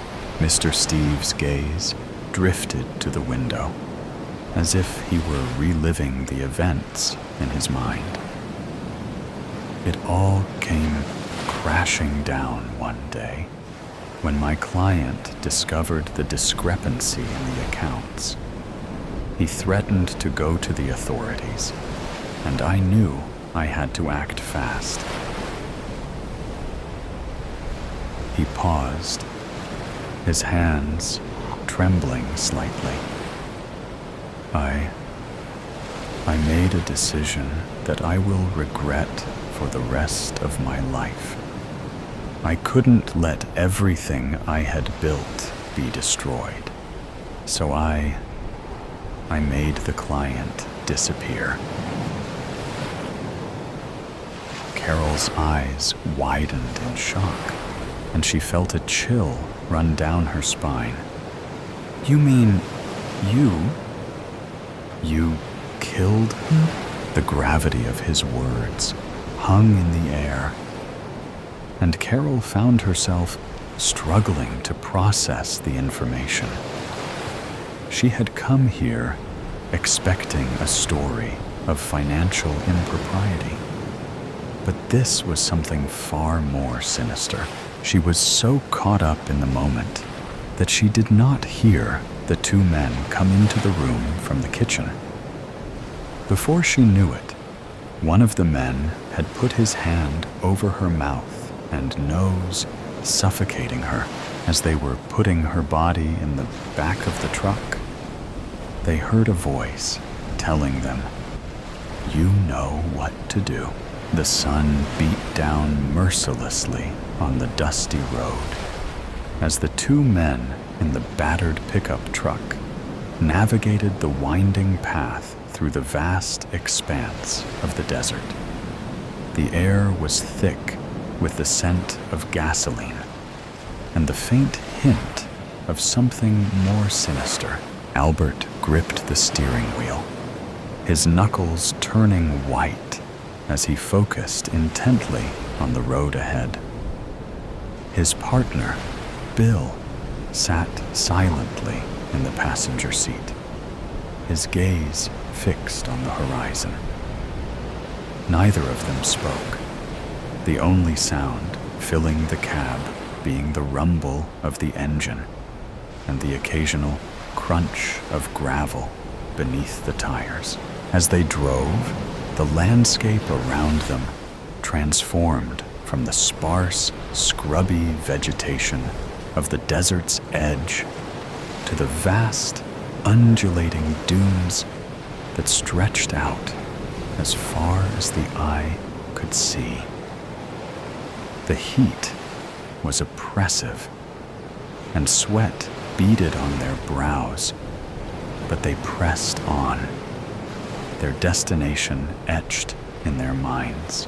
Albert's thoughts drifted to the events that had led them to this moment. It had been a job like any other, a simple task that they had carried out countless times before.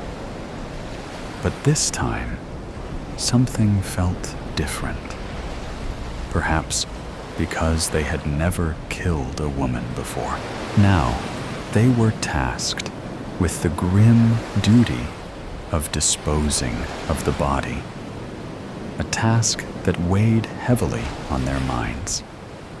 They had chosen this remote location, far from prying eyes, to carry out their macabre task.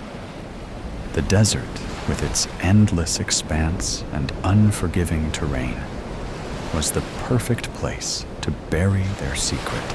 As the truck rumbled on, Albert's gaze drifted to the rearview mirror, his eyes scanning the horizon for any sign of pursuit. But the road behind them was empty, save for the occasional tumbleweed that danced across the asphalt. The minutes ticked by, and the sun began to dip lower in the sky, casting long shadows across the dunes. Finally, Albert spotted a small, weathered sign in the distance, indicating their turnoff. He slowed the truck, steering it off the main road and onto a narrow, winding path that led deeper into the desert. The going was rough, the truck bouncing and lurching over the uneven terrain.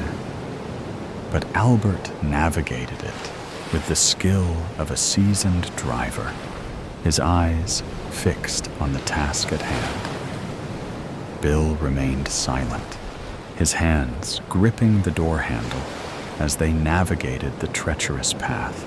After what felt like an eternity, the truck finally came to a stop in a small, secluded valley. The men stepped out, their muscles aching from the long drive. They surveyed the area, their eyes scanning for any signs of life or prying eyes. Satisfied that they were alone, they set to work.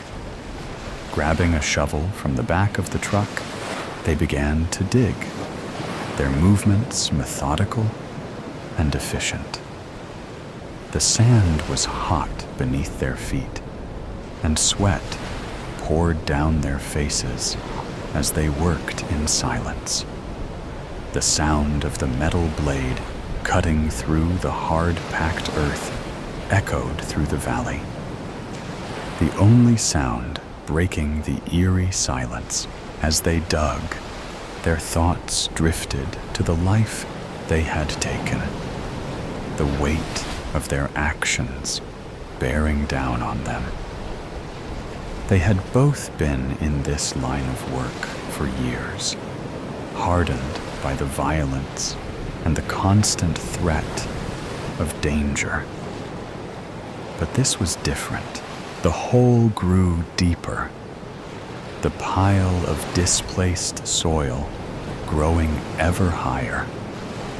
Finally, after what felt like an eternity, they reached the desired depth.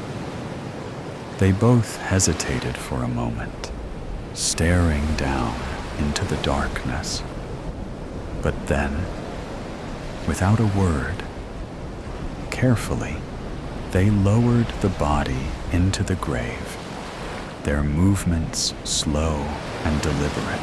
Once the body was in place, they began to fill the hole, their shovels biting into the earth with each thrust. The task was arduous, the hot sun beating down on them as they worked. But they pressed on, driven by the need to erase any trace of their crime. As the last of the soil was packed down, they stepped back, surveying their handiwork. The grave was indistinguishable from the surrounding landscape.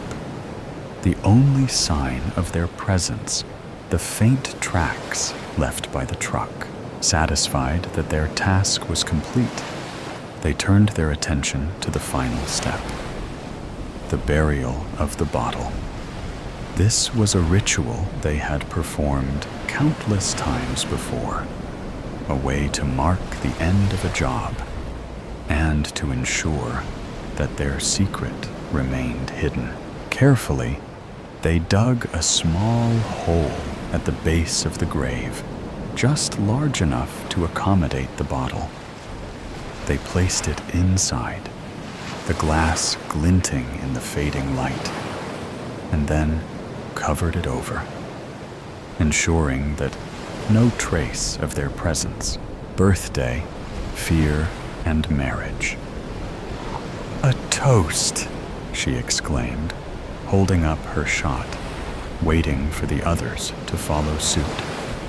The two men held up their drinks, clinking and laughing.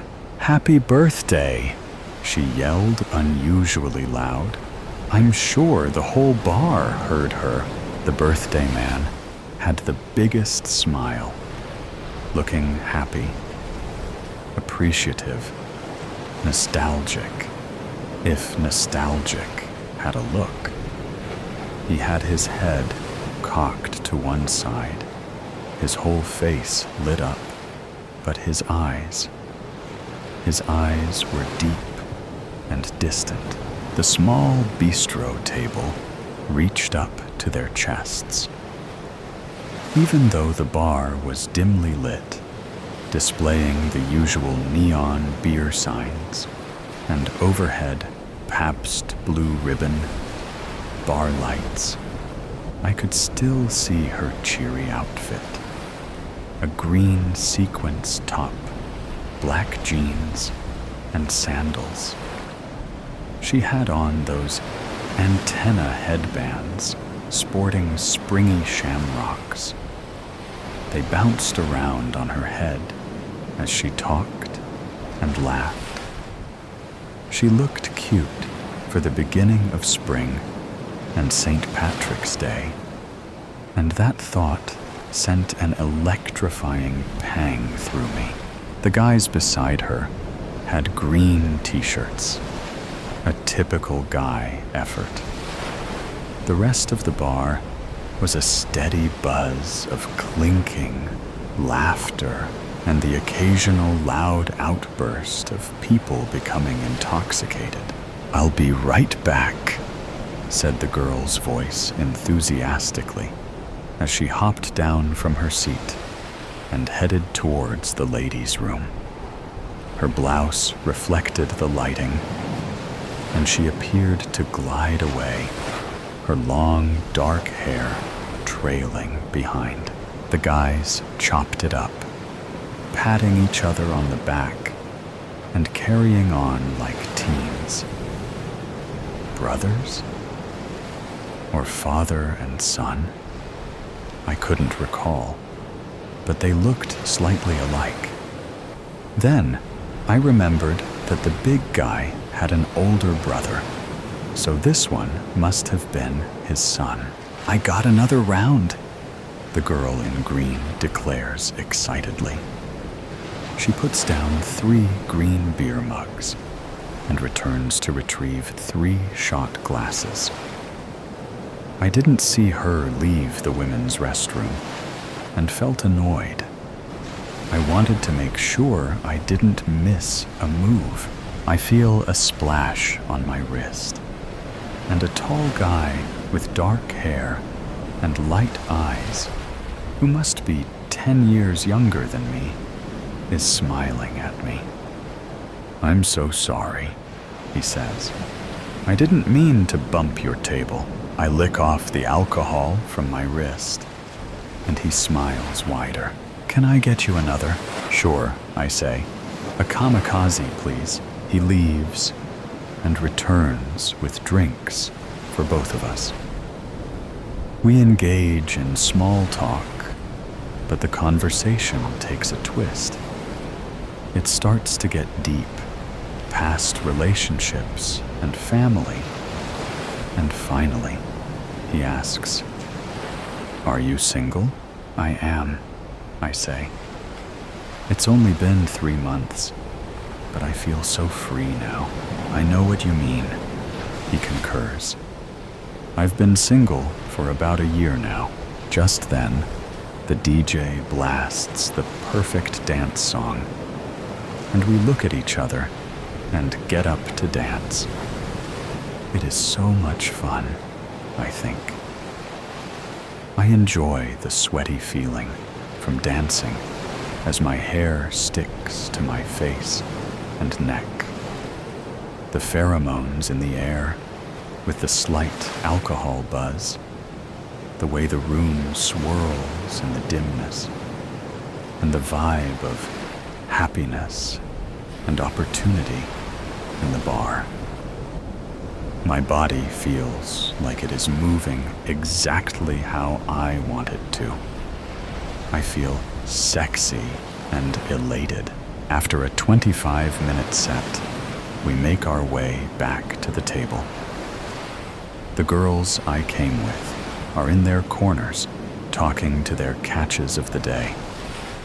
I didn't come for any of this, but I was glad it found me. He walks over to the bar to get us another round, and I bite my lip as I see his arms flex and reach into his pocket for his wallet. He's cute, my type, and he can carry a conversation. He's not an idiot, I muse. As he walks back towards me, I avert my eyes, acting like I wasn't watching him.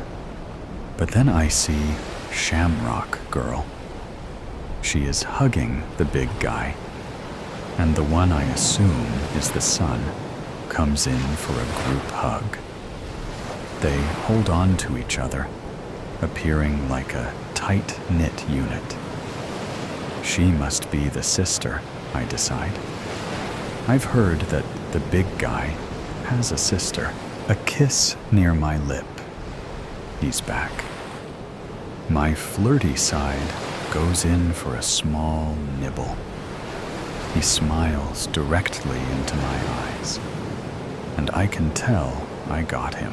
That's so sexy, he glows, after unleashing the shy girl act, engaging in intelligent conversation, being interested in all he says, and validating his masculine gestures. Classic flirting. I arrive at the next step. Teasing. It's not as calculated as it sounds. It comes naturally to me, and I could teach a class as good at it as I am at it. I stare at him as I sip my drink. There is a commotion at the Shamrock Girls' table.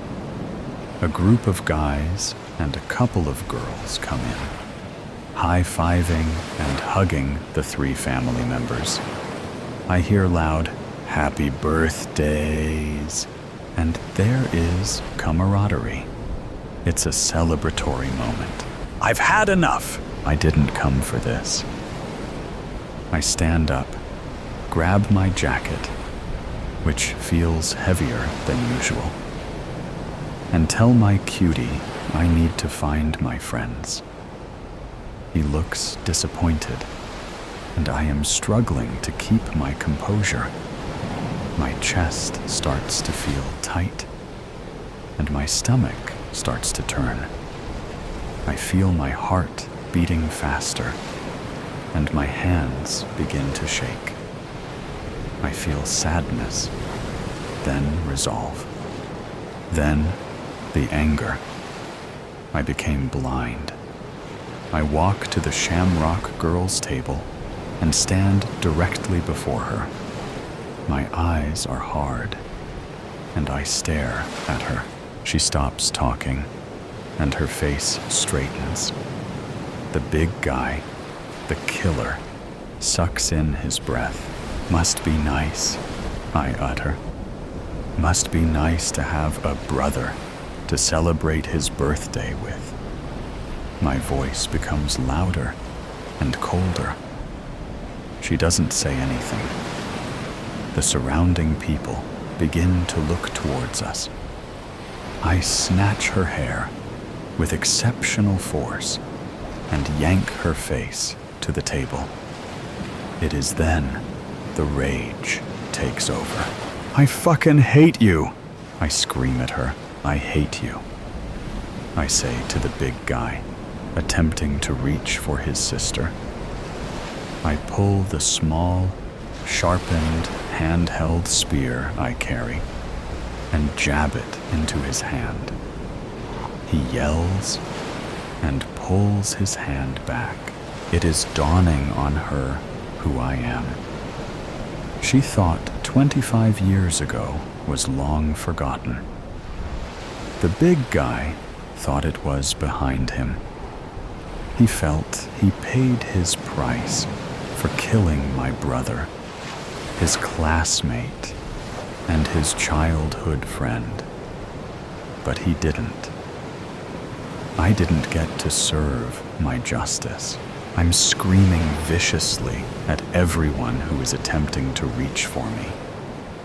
I look like a rat cornered, trying to find a way out. In the corner of my eye, I see my cutie. He doesn't look shocked. He is slightly smiling at me. "Let me do this!" I scream. I raise my other hand with my spear and see myself driving it into her temple as I hold her down with my other hand by her hair. "No, don't," was the only muffled words I heard from her. Screams ensue as I graze her head and stab the table. I plunge over and over on the wooden table beside her head until the adrenaline starts to subside. I realize the music has stopped and the whole bar is watching.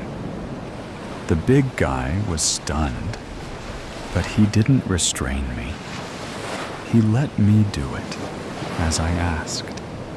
He's holding his hand. He mouths, "I'm sorry." As the bar begins to fade into black, I feel someone's arms gently touching my shoulders, and my shoulders start to cave in. I slowly release my grip on her hair and let my hand fall onto my jacket. Her face, smeared with tears and sweat, looks at me as she backs away. It's my cutie's arms. He guides me away, enveloping me with his body for protection. He moves me through the crowd. My hand feels the metal of the gun, the one I bought a couple of years after the big guy killed my brother in an attempt to curb my fear of guns. It remained in its case for over 20 years. I was still afraid of them. The topic came up in my deep conversation with the cutie I met. I told him my plan. He must have thought I was joking, but he was keen when it rolled out like the scenario I painted. As he walked me out of the building, I could hear my friends calling after me. I ignored them and got into my cutie's car. He shut my door and held me. Still feeling numb, we drove to the city. Halfway there, we started opening up again, talking like we had known each other for years. Nothing ever came of that night. Not one thing. There was no police report, and no one ever brought it up. It's almost as if it never happened. I ended up marrying my cutie. He is my soulmate, and I felt complete. A few years later, the feeling came again. I felt the stirring. I began formulating another way to get her. I'd send in my cousin to seduce her, make her fall in love, then break her heart. She needs a broken heart like mine. A tear for Mr. Pessbody. Evelyn was a woman in her mid-30s who seemed to have it all. A successful career and a beautiful home. But despite her outward appearance of happiness and contentment, Evelyn was constantly battling demons within herself. From a young age, Evelyn had always been a perfectionist. She excelled in school, graduated top of her class, and landed a high-paying job at a prestigious law firm. But as the years went by, the pressure to maintain her flawless image became overwhelming. She was constantly striving for perfection in every aspect of her life, fearing that any sign of weakness or failure would shatter the facade she had built. One fateful day, in a moment of sheer desperation, Evelyn fled her office and drove aimlessly. The long highway stretched out before her. Evelyn's journey was not without its challenges.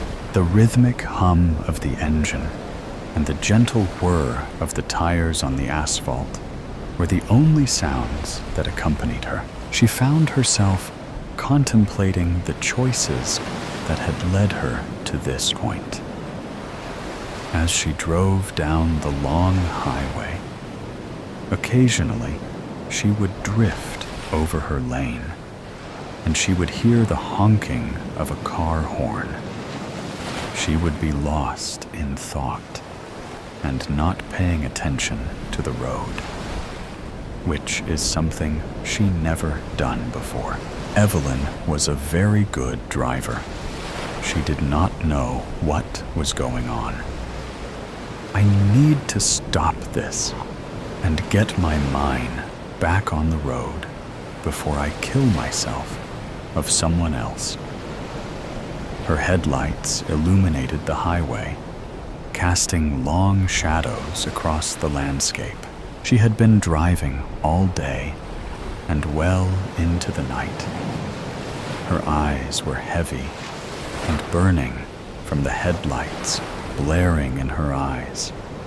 She gripped the steering wheel, her knuckles turning white as she navigated the road ahead. The miles seemed to stretch on endlessly, the road disappearing into the darkness ahead. But she wasn't afraid. She knew she needed to stop soon. The sign up ahead read, "Exit 1 mile." As she exited the highway, she felt a sense of dread. It was not a well-lit road.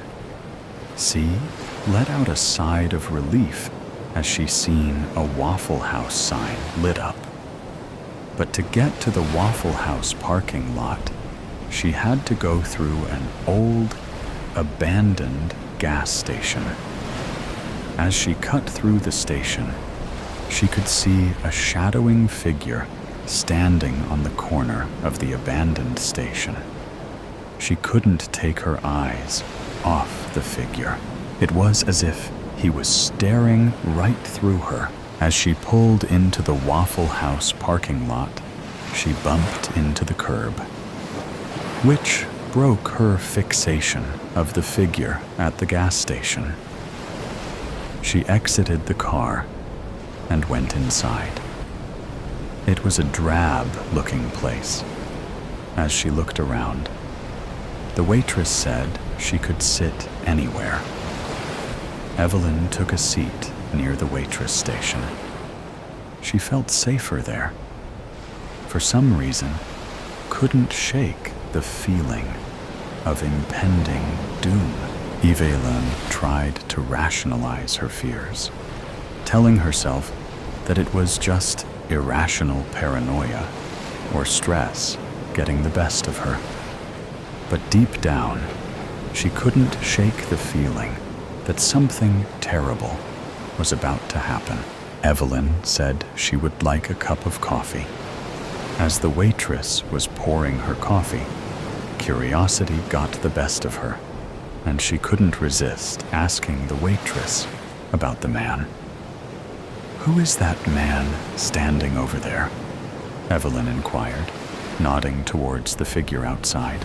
The waitress paused for a moment, glancing out the window before turning back to Evelyn with a puzzled expression. "I don't see anyone, dear. Are you sure you're not mistaken?" she replied, furrowing her brow in confusion. Evelyn sat there quietly, drinking her coffee. Evelyn must have fallen asleep. She felt a gentle shaken on her shoulder. She smiled at the waitress, then got up, paid for her coffee, then went to the restroom. She splashed cold water on her face. As she was leaving, Evelyn thanked the waitress and headed to her car, dreading the drive ahead. She was tired. The tiredness in her bones weighed her down, making the thought of sitting behind the wheel seem like a daunting task. As she was getting in the car, Evelyn looked over at the station. She could see the man starting her way. Panic took over, and she hit the gas, sending gravel spraying, ricocheting off the underneath of her car. She flew through the parking lot. The adrenaline pumped through her veins. The stop sign loomed ahead, but she had no intention of slowing down.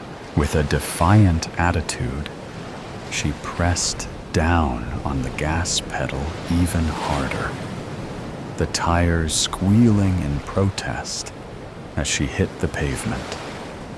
As she got onto the interstate, with fear in her eyes, Evelyn keeps looking in her rearview mirror as if the shadowing figure was about to bite her on the behind. Evelyn hadn't noticed that she was going well over 80, her eyes fixated on the rear view. But when she finally got the strength to take her eyes off the rear view, to look at the road ahead, there in front of her was a semi stalled in her lane. With no time to react, Evelyn let out a horrifying, blood-curdling scream. Evelyn's eyes opened, and she jotted up, unaware of where she was. The room was spinning around, and her head hurt. Her boss, Mr. Peabody, was knelling next to her. No, don't move. He was telling her to take it easy, that she had a bad fall and hit her head, and the ambulance was on the way. All of a sudden, Evelyn grabbed his coat with both hands and blurted out, it was all a dream. Then her eyes slowly closed and her grip loosened. She became limp. Mr. Peabody carefully lowered her down. The ambulance hadn't made it in time. She was gone. With tears streaming down his face, he bent down and gave her a kiss on her forehead. Then he pulled the blanket up over her head. As he sat there with his heart breaking, regretting that he never told her that he loved her, burn the house down. Did you hear what happened to the old house on Birch Street? No? What? It burned down. Burned down? How? Nobody knows for sure. People are saying it was arson. Arson? That place was empty for years. Who would bother? That's what everyone's asking. But there were lights on the night before. Lights? You're serious? As a heart attack. I saw it myself. You were there? Well, I was passing by, took a shortcut through the park, and you didn't think to tell anyone. I didn't think it mattered. Thought maybe the city finally sent someone to clear it out. The city? They don't even fix the street lights. Why would they bother with that house? You're probably right. But who else would be in there? Kids, maybe? You know, messing around. That's what I thought at first. But what? I saw someone. Someone? Yes, a man. Or at least, I think it was a man. You think? What does that mean? It was dark, okay? I couldn't see clearly, but there was someone moving around inside. Did they see you? No. At least, I don't think so. I kept my distance. What were they doing? It looked like they were carrying something. A bag, maybe. A bag? Like a duffel bag? Could have been. Hard to tell from where I was. And then they disappeared. Into the back of the house. That's weird. You didn't hear anything? No. Everything was quiet. Too quiet. Did you notice anything else? There was a smell. A smell? Like gasoline. Gasoline? Are you kidding me? No, I swear. I didn't think much of it at the time. How could you not? Gasoline in an old house? That's a red flag. I know that now, okay? But at the time, I just thought it was, I don't know, maybe they were fixing something. Fixing something? In that house? I wasn't thinking clearly. So what did you do after that? I kept walking. You just left? Yeah, and you didn't tell anyone? Who was I supposed to tell? The cops? They wouldn't believe me. Maybe they would have, after it burned down. Look, I didn't know it was gonna burn down. Still, this is bad. I know it is. That's why I've been freaking out. Does anyone else know you were there? No? Not yet, anyway. You sure about that? Yeah. What if someone saw you? Nobody saw me. You can't be certain. I'm telling you, I was careful. But if they find out, they won't. You're awfully confident for someone who's in the middle of this mess. What mess? I didn't do anything. You were there. That's enough to make it messy. So what are you saying? I'm saying you better figure out what you're gonna do if someone starts asking questions. Like who? The cops, for starters. Why would they come to me? I don't know. Maybe they've got cameras or something. Cameras? At that old place? Or nearby? Someone could have seen you. You're just trying to scare me. No. I'm trying to make you think. I am thinking. And I think you're overreacting. Am I? Yeah. Nobody cares about me walking past some abandoned house. Maybe.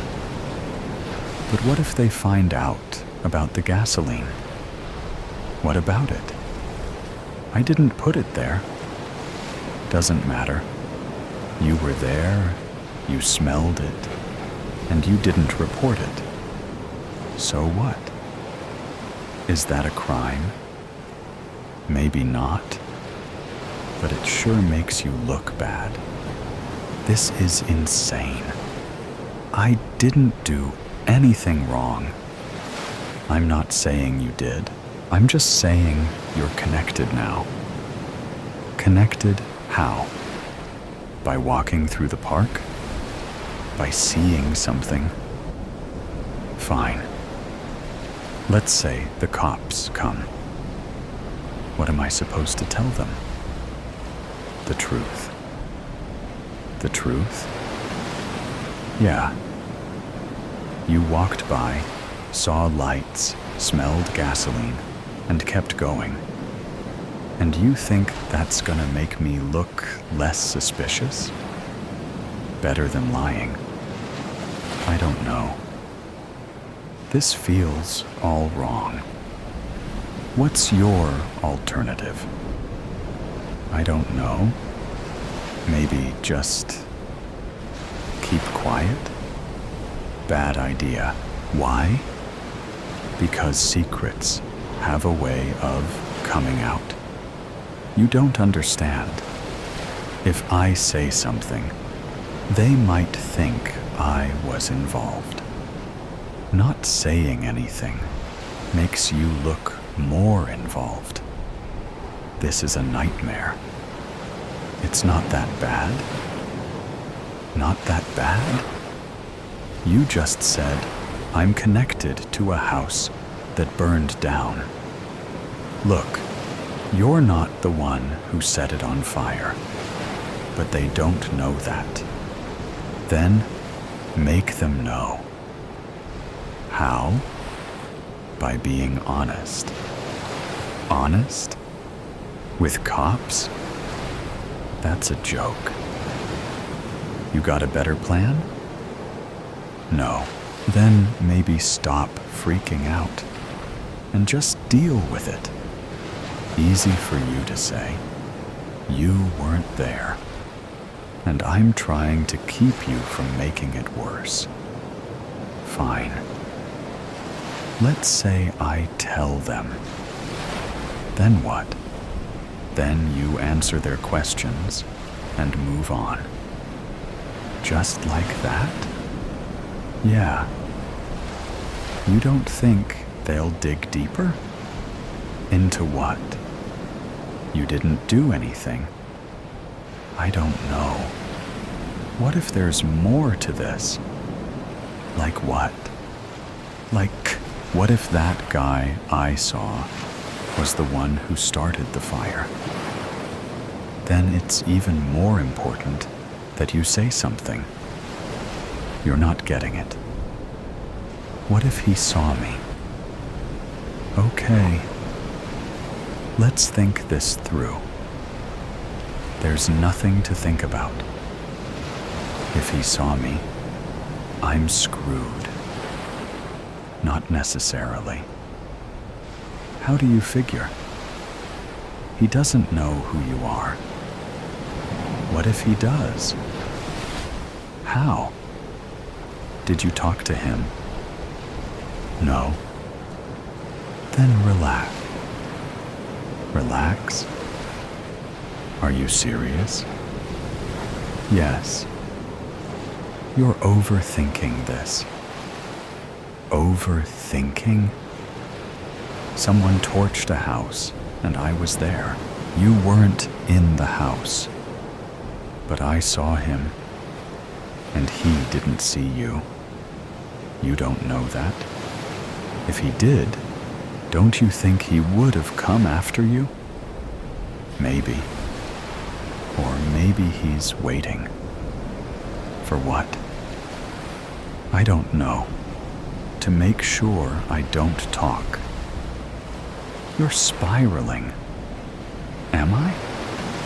What if this guy's dangerous? He might be. All the more reason to go to the cops. I can't. Why not? Because if I talk and he finds out, you're making this bigger than it is. Am I? Yeah. I don't think you get how serious this is. I do.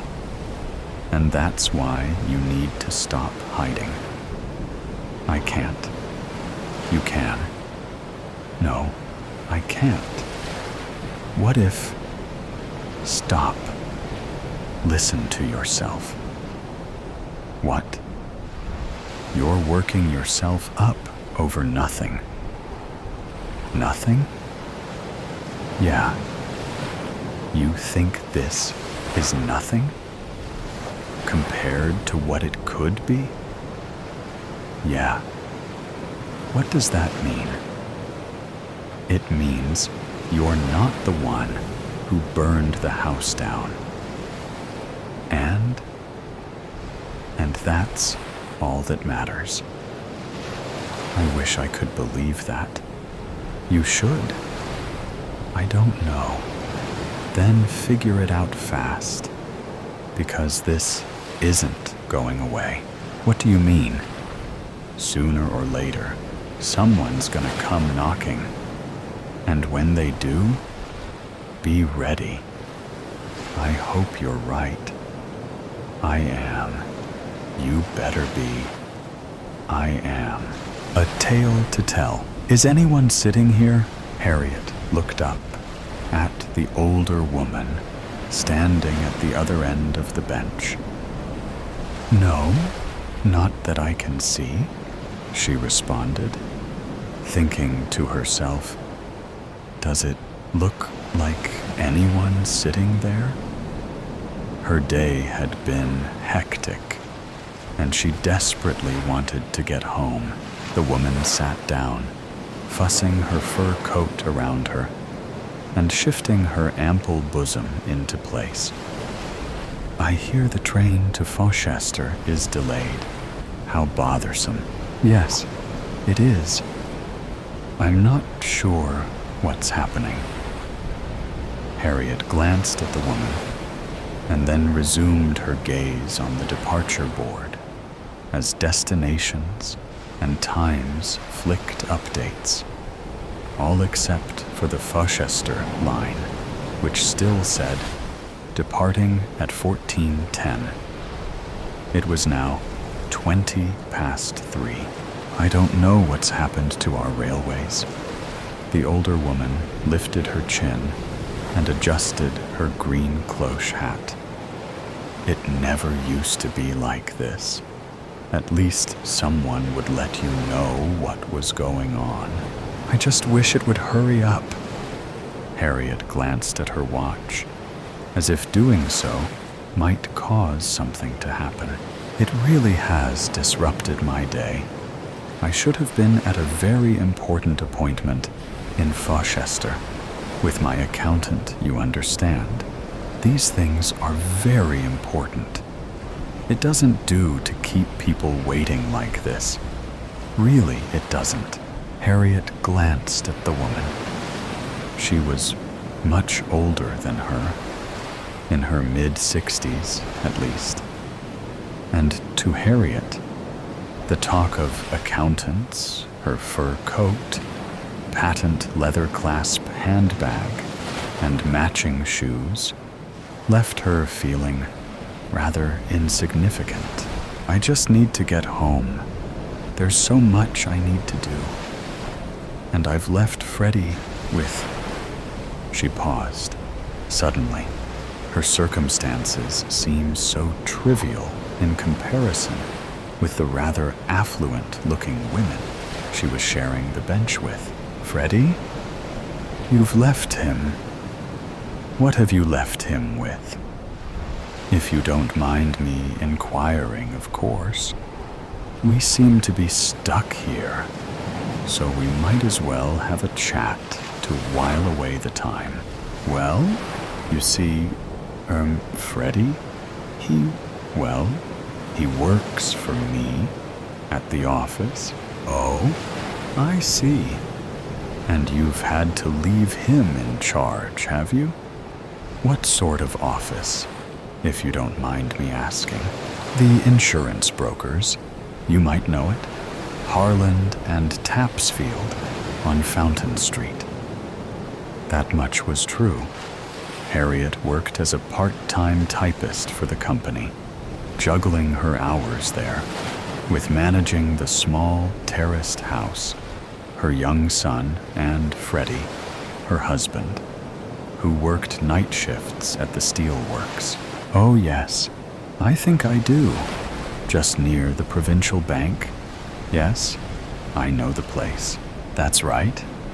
I'm a manager there." Harriet craned her head to look down the platform, hoping a guard or someone might be able to tell her when the train would be coming.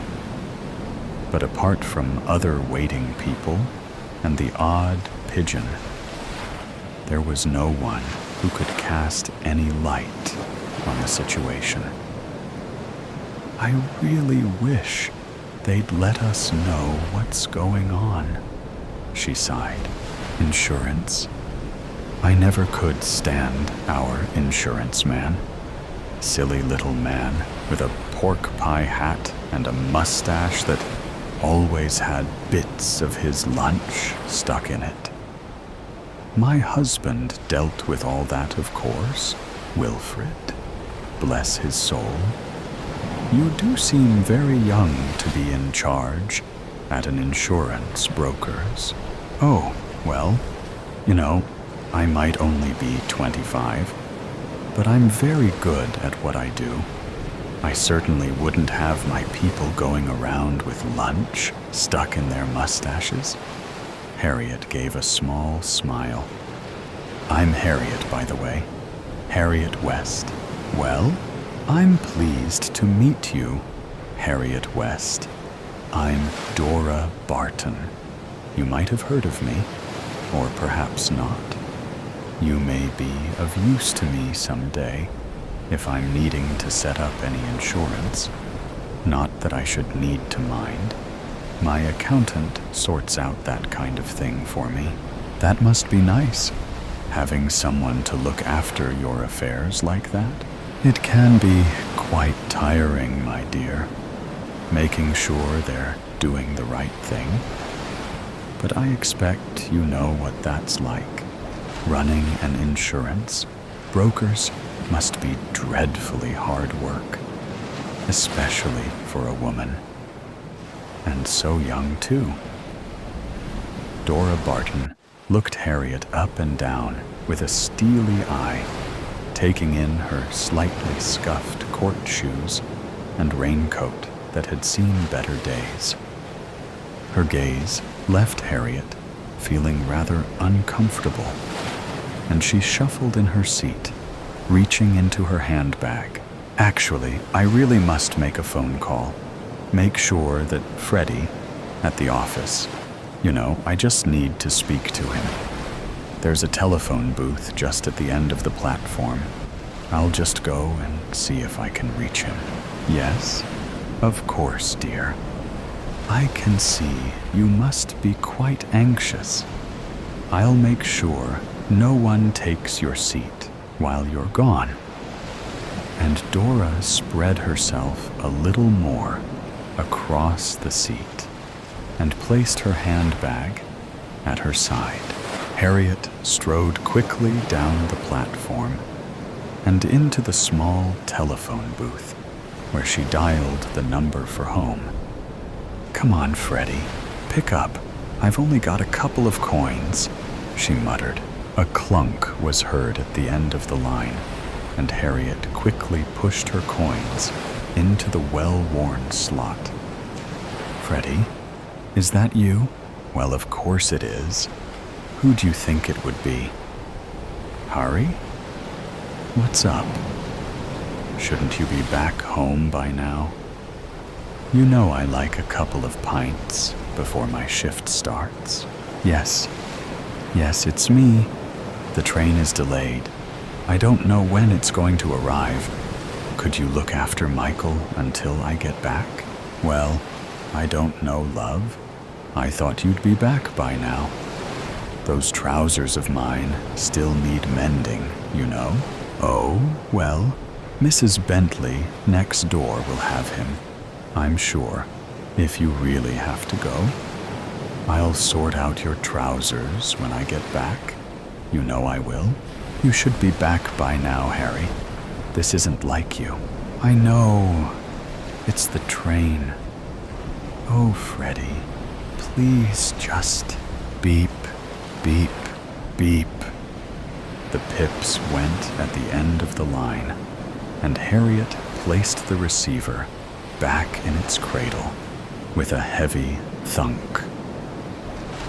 Hoping desperately that Mrs. Bentley would be home, she trailed back to the bench where she could see Dora Barton talking to a man in a guard's uniform. So I said back then that the service wasn't acceptable, but it doesn't seem they've taken any notice. I'm sorry, madam. Like I said, there's a fallen tree across the line, and it's taking the fellas a while to shift it. A big one it is. Great big oak tree. Must have been the storms we had last week that weakened it or something. Came all the way down the banking, it did. The guard paused and looked at Harriet. Hello, miss. I was just telling your companion here about the tree that's blocking the Fauchester line. A tree? Oh no. How long is it going to take to clear? They don't know, interrupted Dora. They don't seem to be able to get their act together. I don't think I'm going to be able to keep my appointment now. It's going to be far too late. I'll let you ladies know if I hear anything else. The guard gave a brief smile and headed towards a group of frustrated-looking people further down the platform. Did you get everything sorted out at the office? Asked Dora, budging back down the bench as Harriet sat down. The office? Oh, yes, yes. Freddie is fine. He's got everything in hand. At least I hope he has. Harriet's voice trailed off. Oh, you don't sound too sure. Freddie's okay. Really, he is. I can trust him. Just sometimes I need to check he's got everything under control. The two women sat quietly for a moment. The departure board continued to flick and update the details of all the trains except for theirs. Then, the bing-bong-bing of the tannoy. The 1410 Fauchester train is delayed.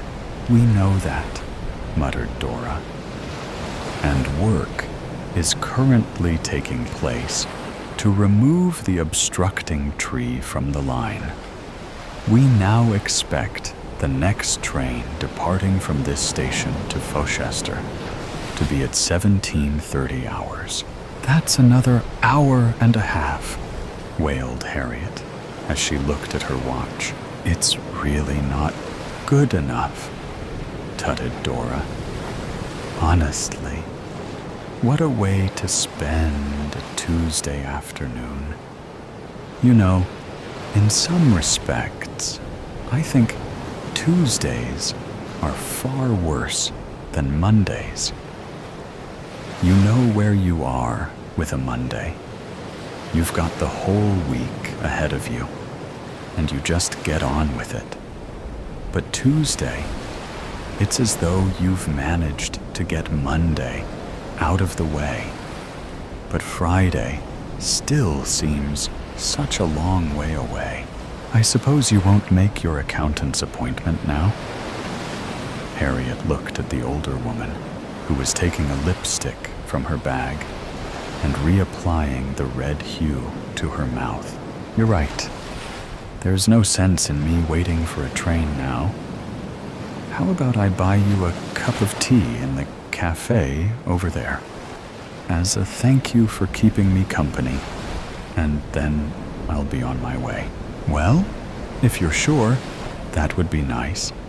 Better than sitting here for another hour. It's getting a bit chilly too, don't you think? The two ladies made their way across the station concourse to a small, bustling cafe, full with other people waiting for the delayed train. There's a table in the corner there, said Harriet. I'll grab it if you can get the tea. Yes? That's fine, dear. I'll do that. Harriet settled herself at the corner table, noting the various people who were filling the small cafe. Businessmen, people with shopping bags, women with small children, fractious at the delay. She thought of Michael and prayed that Freddie would find Mrs. Bentley at home. Her eyes shifted to the counter, where she could see Dora Barton fumbling in her bag. "Well, I'm quite sure it was here," she was saying to the surly-looking woman behind the counter. Dora looked over at Harriet and raised her shoulders in confusion. Not wanting to make a scene, Harriet shuffled her way between the busy tables towards Dora. "This lady here's got no money to pay for the tea," said the woman behind the counter, not seeming to care who could hear. And a few heads turned to see what the commotion was all about. "I do have money, I do," protested Dora. "But it's not here," she continued, looking in her bag, which, from where Harriet stood, appeared to contain only handkerchiefs and lipsticks. "Maybe you do," said the woman behind the counter, "but these teas won't pay for themselves." She looked at Harriet. "Have you got any money to pay with?" "Well, I think so." Harriet knew she only had a £1 note in her purse that she needed for the week's groceries. Dora and the woman behind the counter both looked at her, and with a small sigh, Harriet took the note from her purse and handed it to the woman. "That'll be 1.04 shillings," said the woman, as she took change from the till and handed it to Harriet. "Enjoy your tea." Back at the table, Dora lowered her voice. "My purse must have been stolen. I had it earlier. I'm so very embarrassed. Goodness knows what that woman must have thought." "I'm sure it will turn up," said Harriet, anxiously glancing out of the window to see if anything was happening that might indicate a train would be here soon. "Perhaps you left it at home." "Home? Well, perhaps I did that. But I must thank you for paying, though I'm sure, with your job, you won't mind spending a few pennies on a cup of tea. It's so terribly humiliating to be found with no money. What must you think of me?" Dora paused for a moment, and then her demeanor changed, the earlier air of confidence almost evaporating before Harriet's eyes. "You see, they said it would always be okay. But when Wilfred died, Wilfred was my husband. Understand? Well, what can I say? He left me in rather a pickle, I'm afraid." "Oh, I'm sorry." Harriet sensed the change in the woman and softened her tone. "What happened to your husband?" "I really don't remember. It was so long ago. I was playing Titania in A Midsummer Night's Dream at the Palace Theater at the time. Everything is such a blur. I'm sure I remember the funeral. The lovely man who played Puck was there. He said something. I can just remember. If we shadows have offended, think but this, and all is mended. Yes, that's right. All is mended." "Dora, are you okay?" Harriet reached across the table and tentatively touched the older lady's arm. Immediately, Dora pulled her arm back in haste, as though something had bitten her. "Don't touch me. No, don't do that." Harriet retracted her hand quickly, reaching for her teacup to steady herself. She looked at Dora over its rim. I hope you'll be all right, Dora. But I think I'll go and see what's happening with the train just now. Yes, you do that. They might have the Pullman carriage ready for me now. See if you can hurry them along, dear. Dora opened her handbag and feverishly reapplied her lipstick again. But I thought Harriet was distracted by a scene playing out on the concourse outside the cafe. A woman in a long brown Macintosh and a man in a white coat were standing talking to the guard. The woman was gesturing with her arms, pointing down the platform and then back towards the street. The man in the white coat stood quietly, and the guard looked up and down, scratching his head underneath his cap. His eyes traced across the station, and then did a double take and stopped at the cafe. He looked at Harriet, who was just getting out of her seat, and pointed in her direction. The woman ran across the station, the man in the white coat following her as she burst into the cafe. "Mother!" she called across the small table-filled room. The voices in the cafe fell to a hush, and everyone looked at the woman, and then in Harriet and Dora's direction. "Don't let them take me." Dora grabbed Harriet's arm. "Please." The woman pushed her way between the tables and now stood trembling as she looked down at Dora, who had her hands over her head and was trying to push herself as far as possible into the corner. "Mother, please, we've been worried sick. Where have you been? Leave me alone. This lady here is looking after me.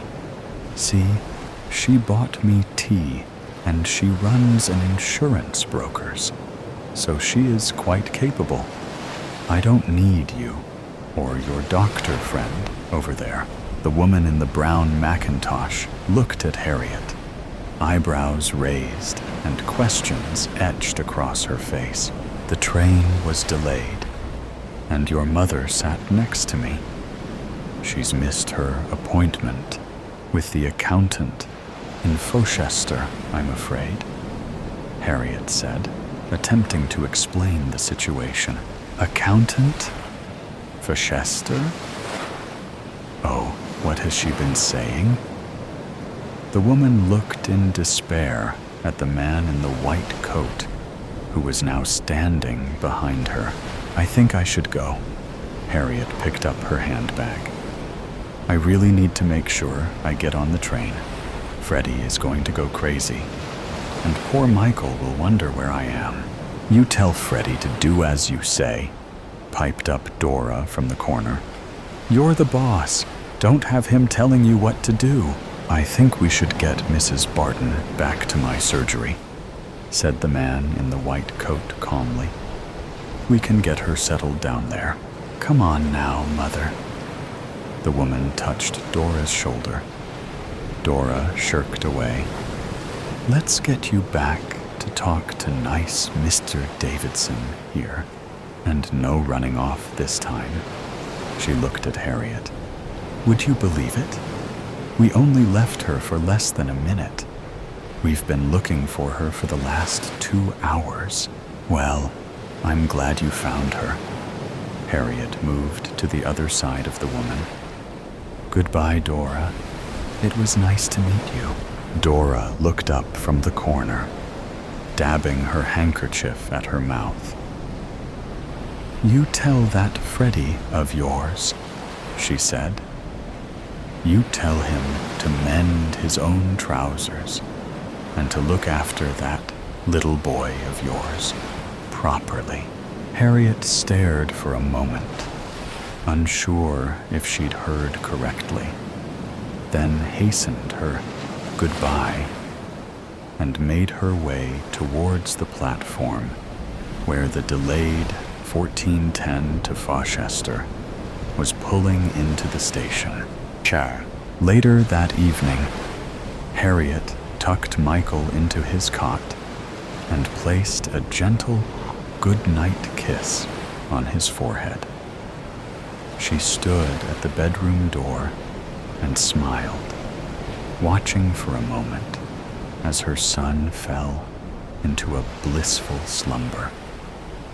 Downstairs, she took Freddie's torn trousers that he'd left strewn across the sofa and put them in a bag of scrap fabric that she kept in the cupboard under the stairs. She then made herself a cup of tea and settled down to read her favorite magazine.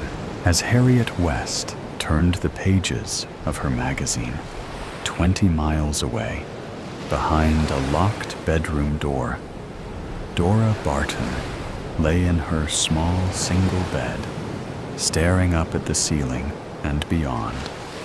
And Dora Barton smiled. So today's story has come to an end. Or perhaps it never really ended. There are mysteries still there, questions still unanswered, and sometimes things that seem to only exist in stories can creep into reality in unexpected ways. Are you sure that when you turn off the sound, everything around you will still be normal as before? Or is there something watching you? Either way, always remember that these are just stories, or at least we want to believe that they are. If you like moments of suspense, tension, and breathlessness, don't forget to follow me so you don't miss the next stories. And next time, when you come back, make sure you are ready, because what awaits you may be even scarier than you thought. See you again if you still have the courage to continue listening.